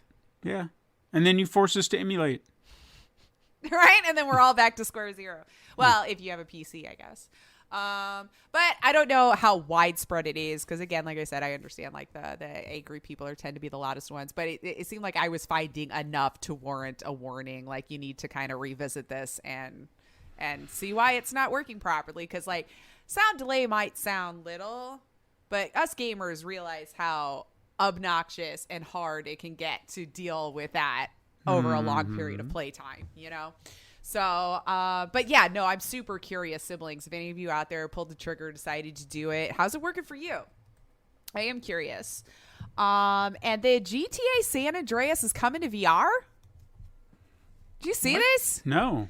What? Apparently being developed for the Oculus Quest 2, which means I'll never play it. But interesting. It was announced during that Facebook is now Meta, whatever the hell we're going now with this. Zuckerberg announced a port of the 2004 game is in development for the Quest 2. So no date yet, expected to launch, but said it's been already a few years in the making, apparently. So, I mean, the game is from the PS2 era, so I am kind of curious, like, what they're going to do there. But, yeah. Maybe I'll get to play San Andreas in VR on the Oculus Quest 2 sometime in the future here. Cool. Yeah. I mean, honestly, it does sound cool. I'm just never going to be okay with anything he promotes. Yeah. I just can't. He's burned it for me. I don't care how meta it becomes or great or anything. Like, it actually scares me. You want to be meta? Like, I don't know. We're going to be called the metaverse. Look at us in the metaverse. We're no longer I can put Facebook. on my glasses and feel like I'm at home. Bitch, I'm at home! What do you mean put on these glasses and I feel like I'm at home? This is great. I love meta. My God, the Anyway. memes on that. Yeah, I know. I get so sidetracked. It's like the memes on that were too good. Just too good. So unfortunately, it seems like PAX South is closing up indefinitely at this point, unfortunately. They did put out a tweet earlier this week, just really apologizing and faced with the reality that's been compounded by the impact of COVID-19 as part of their statement. We made the difficult decision to bring PAX South to an end for the foreseeable future. I'm devastated to hear that. I never did get the opportunity to make it to a South. Right. So I feel for all of you that depended on that every year, that got to show off your games every year, that got to work this event. I hope things turn around, though, so that you can see it coming back. But unfortunately, it doesn't seem like we should be planning on any PAX South trips for any time soon. So yeah, I know that was one that we had talked about several times, trying to change things up. And because, usually they were in January and it was in Texas. So I was like, yeah, it why seemed not? like it was a lot easier to get to. But...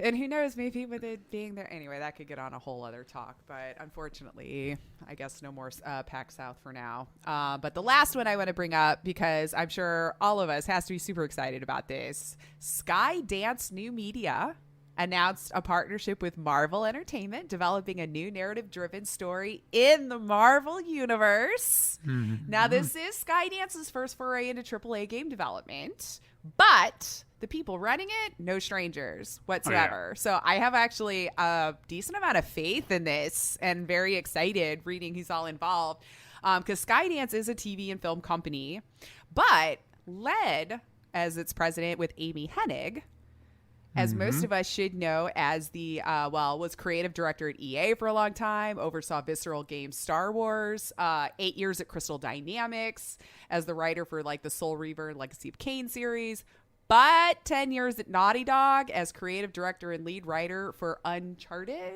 I think this could be really freaking fun. Furthermore, I found out this morning, a matter of fact, that one of the writers on this project is Mark Bernardin, who is Kevin Smith's co-host on his podcast, Fat Man Beyond. Oh, yeah?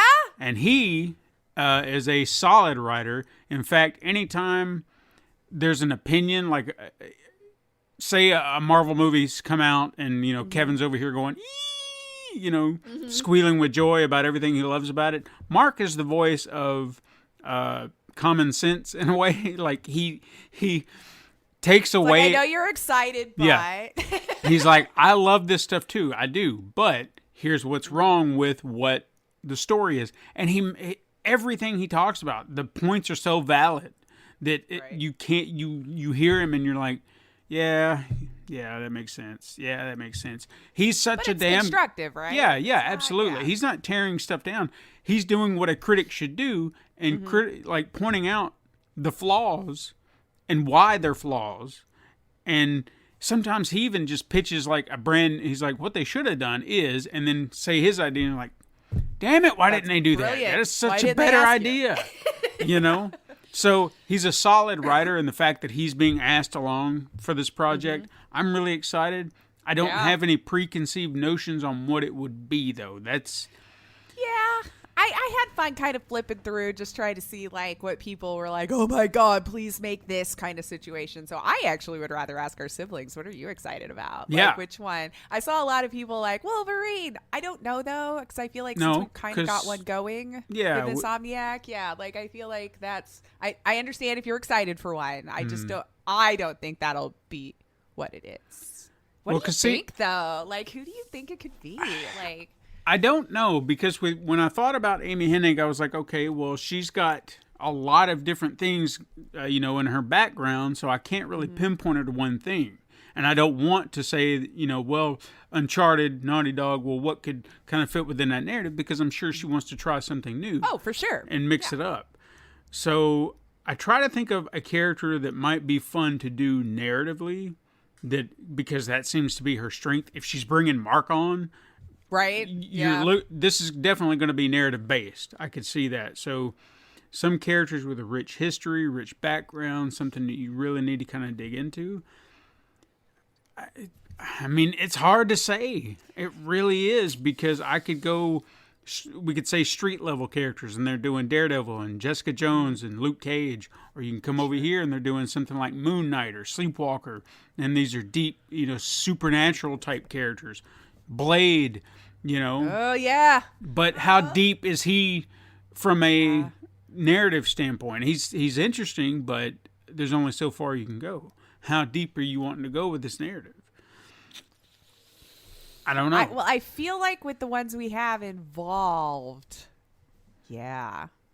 And I tried to think of somebody, too, because, Mark has mentioned some of his favorite Marvel characters and characters he's wanted to work with.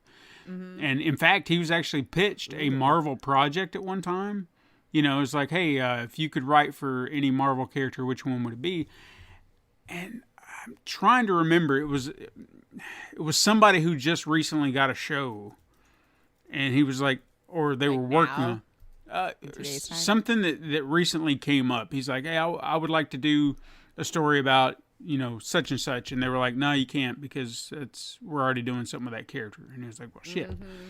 And I can't remember what character it was, but I feel like it was someone that was recently introduced or utilized in some way. Like Wanda, maybe, or something. I don't feel like it was Wanda. Somebody that they had just recently introduced, I think. Oh, like, okay. Yeah. Well, in any case. We'll see. I don't know. Just the partnership and the caliber of people alone, I'm excited to see what comes of this. So I'll definitely keep my eye on that space to see what's going to happen and who we going to be playing in the future. Because I do have faith it's going to be a good game, regardless. But that's it for my end. Mm-hmm. For my end of the bargain today, that's all I got to talk about. What about you? Well, in all honesty, I mean, you gave me quite a segue to go from, because we're going to be just bumping right up next to something very, very similar. Okay. Since we're talking about what do we expect from this company and in hopes of what we're going to see from them, we got to talk about the one that's just recently hit from Marvel. Because it's the talk of the town this week. Is it? The Guardians of the Galaxy. Oh, yes. Oh, yes. Yeah. Oh, I'm so curious to hear about this thing, because this one's been intriguing me, and I wasn't sure whether I should pull the trigger. Ooh, tell me. Ooh, okay. I'm excited now. As you can see, I mean, something like this project would have maybe been on my radar to possibly consider that she could be tackling. Why not? You know, some space adventuring or whatnot. But now we're left to wait and wonder what that may be. But in the meantime, for me, when Square Enix announced Marvel's Avengers, I was initially excited by that prospect of what that game could be. Crystal Dynamics, we just mentioned. You know, they got a track record of some games that I might call mediocre to okay. Well, you know, and if you like one, you know. Yeah. I mean, I'm not gonna. I looked through them and I was like, you know. But they did also do the Tomb Raider remake and its first sequel, and that was pretty solid. You know, even though people were like, "Oh, it's Uncharted with a girl." Yeah, Shut up. Let people enjoy things. Yeah. But when they showed the trailer for Marvel's Avengers, my excitement kind of dropped. You know, there was just something about it that seemed wrong. And then the game released, and I just decided to pass on playing it because I just said no. And that's hard for me because I'm the audience for this stuff. Yeah. And you're making me not want to play games with these characters that I love to play. And you don't want me to. I mean, you don't realize what you've done. You've broken me from playing your game. You know, and I'm the guy who you want to play the game. Earlier this year, during E3, we got our first surprise look, or not surprising if you believe leaks from some time ago. It doesn't matter. We got our first look at Marvel's Guardians of the Galaxy. Also published by Square Enix, but developed by Eidos-Montréal. So we're not going to say it's the same, but still there's the name recognition. You're associating it with this they're person siblings. over here. Yeah. Now, while this trailer had me slightly more pumped than that Avengers trailer, I still had my reservations, because would this just be Avengers all over again because Square Enix had their fingerprints all over it? And are they going to be like, hey, could you put this in? Could you do that? Or maybe this would just be an entirely new disaster that we hadn't considered yet. I don't know. Right. While I will say it's far from a disaster, I will say it's not quite perfect either. But it's a step in the right direction. Okay. So I want to kick things off by talking about the story and the characters themselves, more specifically how they are portrayed. Now, this story kicks off with the Guardians heading into a forbidden area labeled the Quarantine Zone to capture a creature that they can sell to an interested collector known as Lady Hellbender. Once things go awry, as they often do, the Nova Corps swoops in and takes them into custody. After another exciting happening on the Nova Corps ship, the team is given 3 days to pay a hefty fine, which then leads them on a quest to do whatever they can to earn the cash, which then sets off more chains of events that are illuminating a much larger problem. And that's about as basic as I'm going to put it. Anybody who's played the game is probably saying, well, that's not everything at all. No, you're scratching the surface. That's like the opening portions of the game. I don't want to give away the narrative of this. That was on purpose. Yeah. The game is extremely narrative heavy. I'll say that. So be aware of that. This story is almost cinematic in scope and could easily, in my opinion, be used for a Thirds Guardian flick. Like, they could have just adapted that and said, all right, you know, scrap out all the gameplay stuff. Here's your next Guardians movie. Albeit with some changes here and there, you know, because of gameplay. Now, speaking of which, you can definitely see that the films were kind of a partial inspiration regarding the characters and how they were portrayed, which is understandable considering that they are probably the most well-recognized versions of these characters. You don't know the comic characters, you know, Lace. I mean, you know the Guardians of the Galaxy as they are shown to you. Movie. Yeah, you know the movies. You know that's those characters to you, while deep, you know, rooted comic fans be like, well, that's not Rocket Raccoon. That's not bleh. Because maybe they just had different personalities in the comics. Right.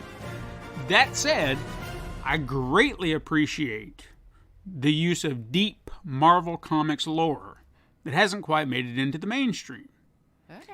If you don't know who Richard Rider is, hopefully MCU will change that in the next few years. But as I say that, Skydance.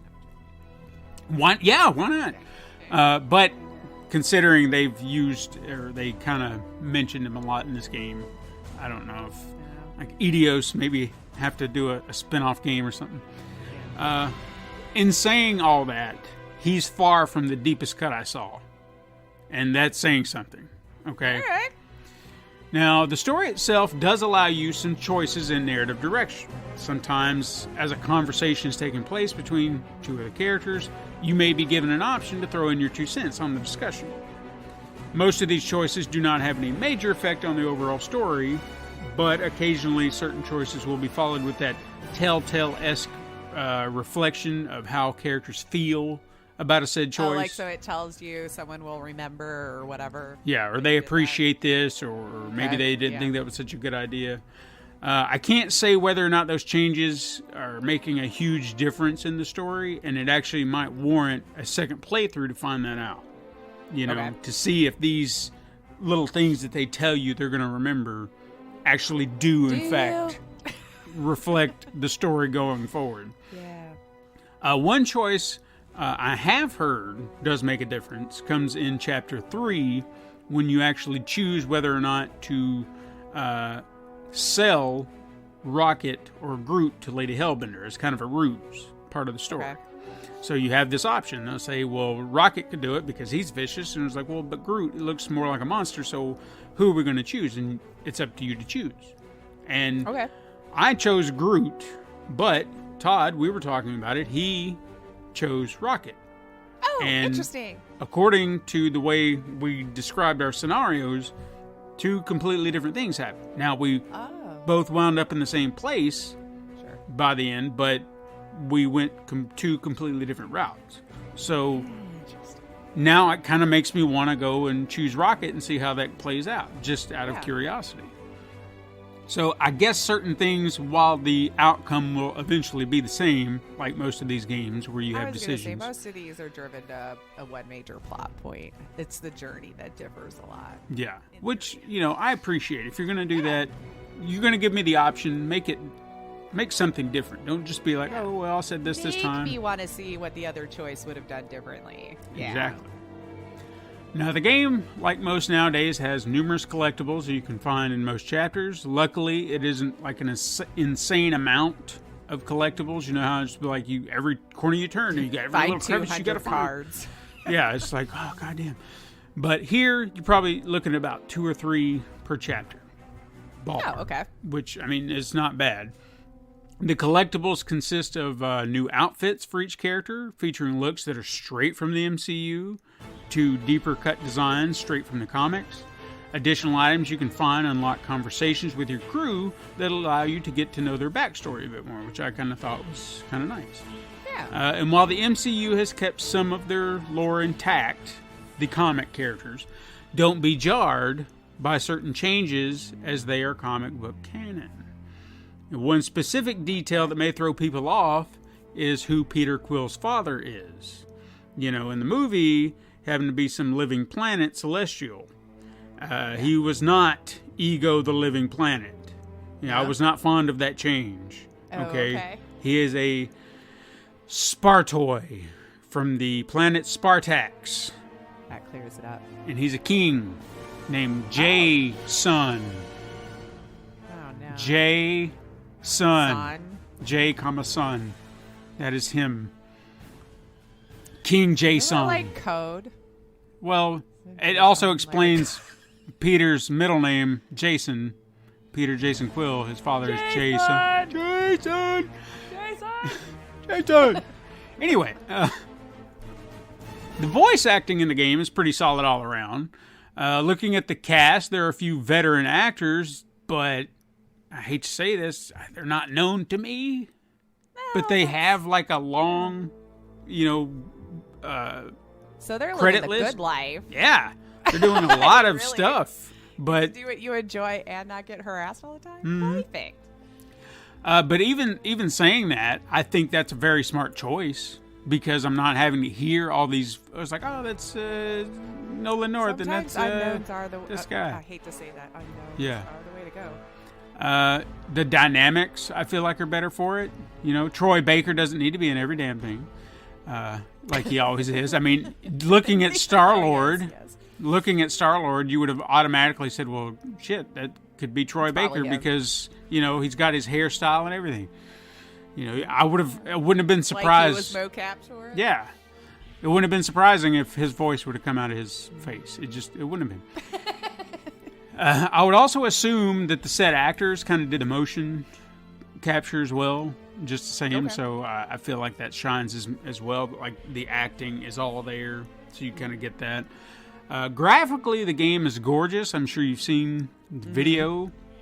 Playing on the PlayStation 5, I feel like definitely enhanced it, made it look even better. It's definitely one of the best looking games I've seen this year. Just the lush detail, the wonderful color palette. It's just pleasing to the eyes. No matter where you go, nothing ever feels drab or gray. It's one of my biggest gripes with games today is a lack of color. It's such a colorful, beautiful universe. Of course, now we're in the age where you can mess with this UHD and HDR and Oh yeah. But with all that being said, the game does seem to be riddled with a few glitches. The kind of glitches that force you to restart checkpoints or even the game. You know? I've even heard that I've heard there are game crashing glitches, but I've yet to encounter one. But I'm hoping that the dev team is working on a patch to get going. Two that I can remember right offhand. One thing that happened to me several times, but it was a common glitch, is getting stuck in something. So you're in combat and then somehow you get wound up behind a barrel or a barrier or a wall, and then you're stuck, and it's like, well, there's no way out of here. And no matter what you do, you're stuck. I've had ones where I just freeze, and I'm just standing there, and I'm like, can we do something? So I've got to restart the checkpoint. The last one that I got, I ran into this last night, and it was the last thing I did before I shut it off, because I was like, this is bullshit, because I know I'm going to have to restart it. You eventually can only take so much, I was crossing a ravine to go get a collectible that I saw off to the other side, and I was like, all right, I'll just go over there and grab that. I get to the other side, and I stop. I go to move forward. I turn back around and start going back across the ravine. I'm like, what's happening? What makes this worse for this glitch is, for some reason, they didn't make it to where you could go back from the direction you came. You have to continue down the path that you're going. So, I was trying to see if I could break this loop, or maybe I hit something wrong. I had to climb all the way back to the left, or to the right, and then go all the way back to the left, and it kept this loop where I couldn't get the stuff because it would put me right back on the path, but then I had to go back down the path and then come back. And I was like, this is bullshit. So I restarted it. And interesting. Then when I restarted it worked? It worked. You just had to restart. I'm telling you, the on and off again really is God tier tech support. Yeah, it's one of those things that is just little decisions like that as well that kind of bugged me about the game overall. Collectibles, kind of going back to that for a moment, I've heard that if you've missed something, should you decide to go back and collect this item that you may or may not have collected or missed, one particular thing that I missed from the start, and I wanted to go back and get it, but because of this is the reason I didn't. I knew, and so this is a heads up to any of you, okay? I knew there was something there. There was a conversation happening where Rocket said, that's a dead end, don't go that way. And I was like, no, there's something there. Yeah. Now I have to go that way. Yeah. You told me not to go that way. That's the game saying go that way. I did. I looked around and I didn't see anything. I was like, well, shit. There was something there. The truth? I didn't look down. Apparently there was a step down, and then it would lead you to the collectible. Oh, like a hidden door? Yeah. So if I'd have looked down, I would have seen the step or something to this item, but I didn't. So then I just walked right back, and what does Rocket say? Yep, what'd I tell you? You don't listen to me. And he's mocking me for doing... Like you had triggered whatever it was? Yeah. He's like, walk of shame. What'd I tell you? There's nothing there. You walk of shame. And I was like, all right. guess. But if I'd have found it, maybe he'd have been like, oh, okay, well, maybe, I don't know. What are you doing? Yeah. But yeah, Well, if you play, I guess. you cannot go back and chapter select to get collectibles without resetting everything that you've collected up to that point. You see what I'm saying? Yeah. So, like, you can choose a chapter, but it will reset everything you have done afterwards, and you have to continue from that point. To collect everything, yeah. So, and that to me is bullshit. Yeah, So, that's rough. I don't like that. While we're also talking about other problems, the gameplay. It's a catch-22, I think. The game struggles sometimes here, but it can also shine here. It's really odd how it works. So the combat system they devised here is pretty clever, but it also feels pretty hectic. Like, I would find myself losing track of what I was aiming at, who I was fighting, what buttons I needed to push, and so on. To elaborate, you play as Star-Lord in the game. He's the only character you play. His movement can feel sluggish at times.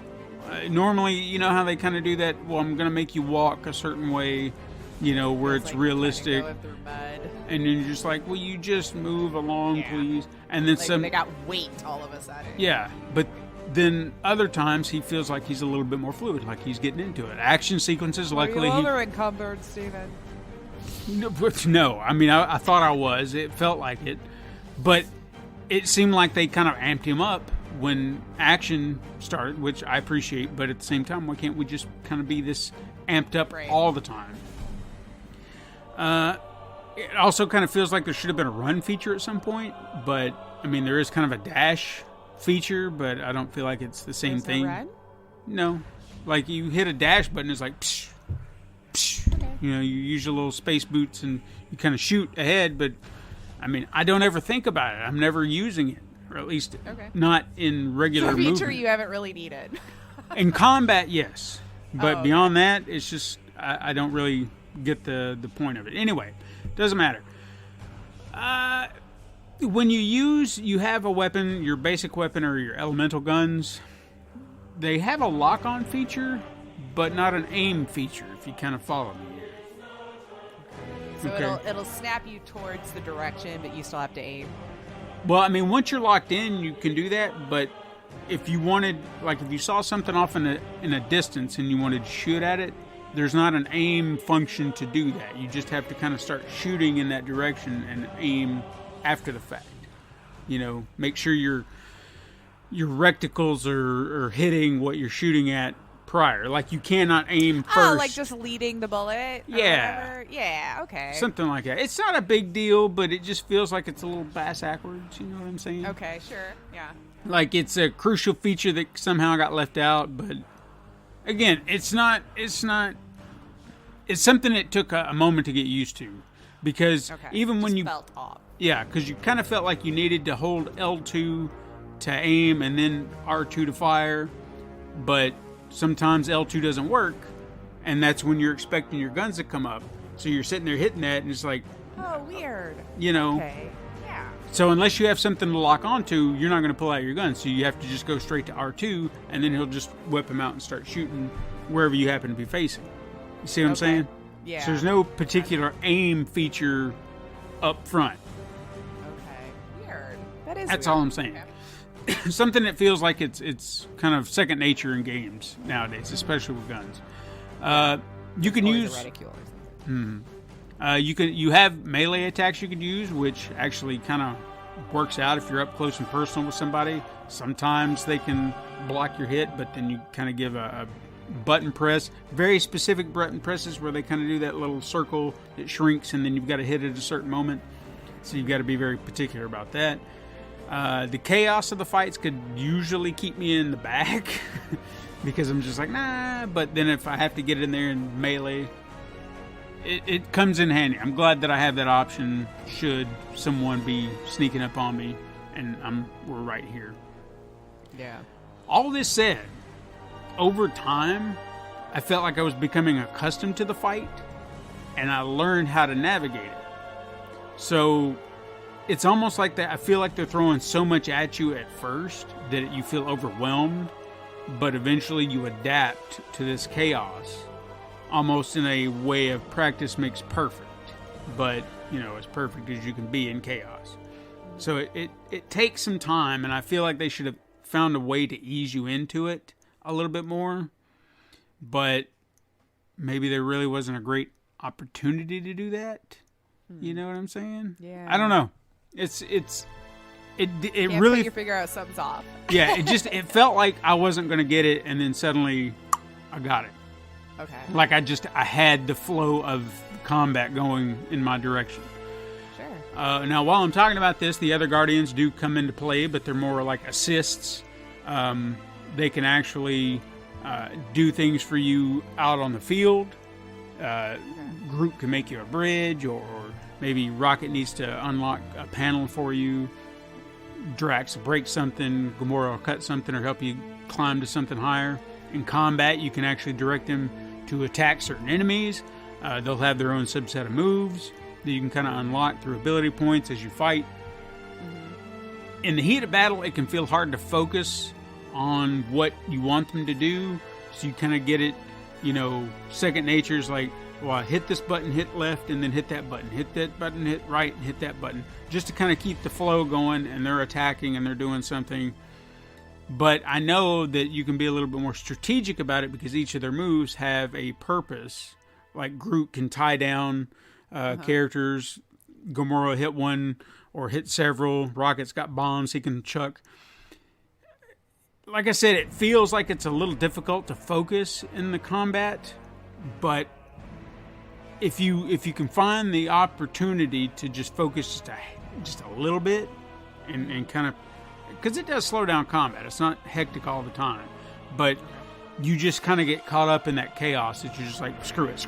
Just hit the button. But you can be a little bit more thoughtful about it, and if you do kind of work everything out proper, each assist can really rack up some serious damage if you do it correctly. So it just requires you to take a moment to breathe in the chaos, which sometimes does feel like it's a little hard to do. Okay. You just got to train your brain to do so. Another fun addition that comes into playing with everybody is the huddle feature. Now, you may have heard about this. This is when the team either becomes overwhelmed or they're like super pumped, and you can activate a huddle with L1 and R1. Yeah, the one buttons up top. The team will kind of gather around you, and they'll sit there and either say, "Oh my God, we're outnumbered. Oh my God, what are we going to do?" Or they're just like, "Hell yeah, I'm pumped. I'm ready to go. Woo!" Or they're even bickering with one another. Just whatever it is. Whatever gets them hyped up. But if you pay attention to what they're saying, they'll kind of throw up words behind their heads, like very important clues about what they're kind of saying in that moment, and then you'll have an option to inspire them further based on what they said. So if they're just like, "We're worried, we're getting our butts kicked," something in your dialogue will kind of hint toward that reflection. Okay. Something about your butt getting kicked, and like, don't worry about it. We got this. We're team. We're awesome. And then if you say the right thing, everyone gets a buff. If you don't, it's not like a complete loss. It'll just be you instead of them. Okay. So what makes this even better once you do it is that you get a song played off in the background accompanying this sudden buff. So it's like you just whip out a track and it's like, all right, now it's go time. Bam. And then the music starts playing and then the combat's really on. And we can't talk about this game without talking about the amazing soundtrack. I was just going to ask. Because this is definitely one of the highlights of the game. Because 1 minute you're going to be rocking out to Billy Idol. You could be tapping your foot to Bobby McFerrin. And then back to headbanging to Motley Crue. I mean, the music is an absolute highlight of this game. And while I say you cannot control selected tracks that play in combat, like you don't have the option to select the music that you're going to hear, the kind of uncertainty of it is sort of a joy, I felt like, because you don't know what you're going to get, and then suddenly a certain track that you don't expect starts playing, and you're like, I guess we're doing this. We were right in the middle of something bad. Like a bunch of guys had just hit us up. We did a huddle. And then I was like, all right, what are we going to get now? Something real pumped. and then suddenly, dun, dun, dun, dun, dun, dun, dun, dun, dun, dun, and Wham is playing, and I'm sitting there going, all right, we're doing this. We're blasting to Wham. So it really is a joy, believe it or not. Take on me. Anyway, plus, if you want to kick back, relax, and just jam to these tunes, you do have the option to listen to any of these songs on the Milano, which is your ship for the uninitiated. So there's a little area that you can just pull up all the songs, and it'll play in the background while you're chilling on your ship. Oh, there you go. Yeah. So if you want to do that, while we're talking about the Milano, it does play a part in the gameplay. It will kind of be your central hub through most of the stories before you get into things, but not all the time, just so you're aware. But most of your chapters will start on the Milano for the most part. Certain portions of the game will actually put you in control of your ship that may or may not be Peter or Rocket's. That's a common argument that happens throughout the game. Okay. Clearly up for debate. At first, I honestly thought that these sections would kind of be piloting the Milano on like kind of that on-the-rails path through space, and then you just kind of going from up, down, left to right, and then shooting whatever. And, kind of what you expect from some of these space games that kind of do that. Kind of like Star Fox, I guess, would be a great one. But luckily later in the game, they actually treated us to a free-flying space battle. So we got to, things were coming at us like TIE fighters or whatever, and we're just swinging around, twisting, turning, shooting, bam. And that's where I had the most fun. I was like, hell yes, I want more of this. I wish there were more sequences like this in the game, just to kind of mix it up a little bit, you know what I'm saying? Yeah. But, just it was a minor enjoyment after kind of breaking up in the monotony of everything else, and it was a lot of fun, and I wanted more of it. But overall, this game to me is pretty damn fun despite the flaws. Could have been a lot better with a few patches to the glitches, which could happen. It's not like they won't do it. Come on, Hopefully. Yeah. But even if you're not familiar with the Guardians, I feel like there's plenty of fun and excitement to be found in this welcome delight. And I hope we continue to get more games like this and Spider-Man and whatever Amy Hennig's doing and whatever Wolverine might be. And hopefully we'll see less of the flarking Avengers.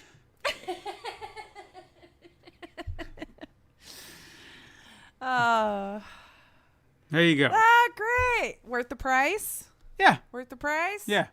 Music alone, for sure. Music alone. Well, I mean, I probably already have that in my Spotify playlist. That's true. Excellent. Well, that's our show. Yeah. Don't forget, you can hit us up sometime on Twitter at SuperMegaCrash or send an email at supermegacrash@gmail.com. You can find us on Instagram to view the weekly icon art Stephen puts his time and love into. You can support the show by liking and leaving reviews on your preferred platform and even going to patreon.com/Pencil and Paper Productions. You can tell your friends to find us on the Pencil and Paper Podcast Network or search Super Mega Crash Brothers Turbo wherever you listen to your favorite podcasts, and even youtube.com/Pencil and Paper Productions. Thank you so much for listening. I am Lacey Finley. And I'm Stephen White. And join us again next time, Super Mega Crash siblings. But until then, game on.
Take you to the stars.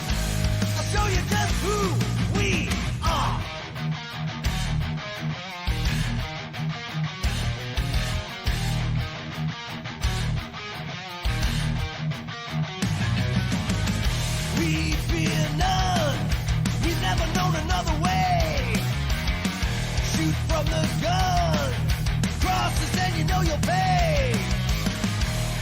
shades of doom. No family, we walk alone. Black hole saloon, the wildest place you've ever known. I'll take you to the stars.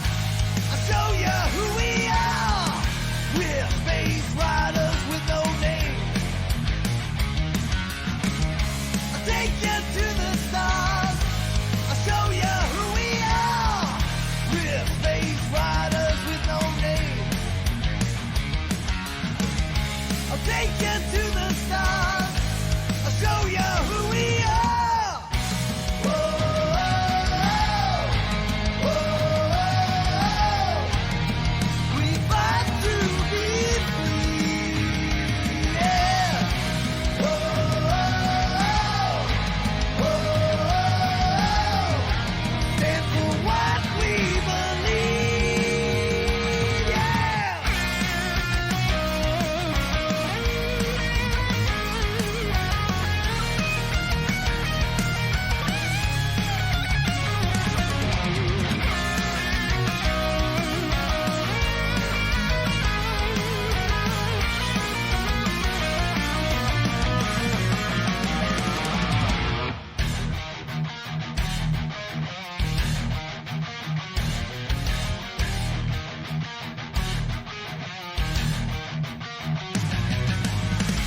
I'll take you to the stars.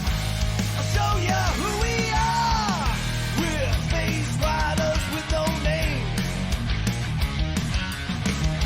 I'll take you to the stars. I'll show you who we are. We're space riders with no name. I'll take you to the stars. I'll show you who we are.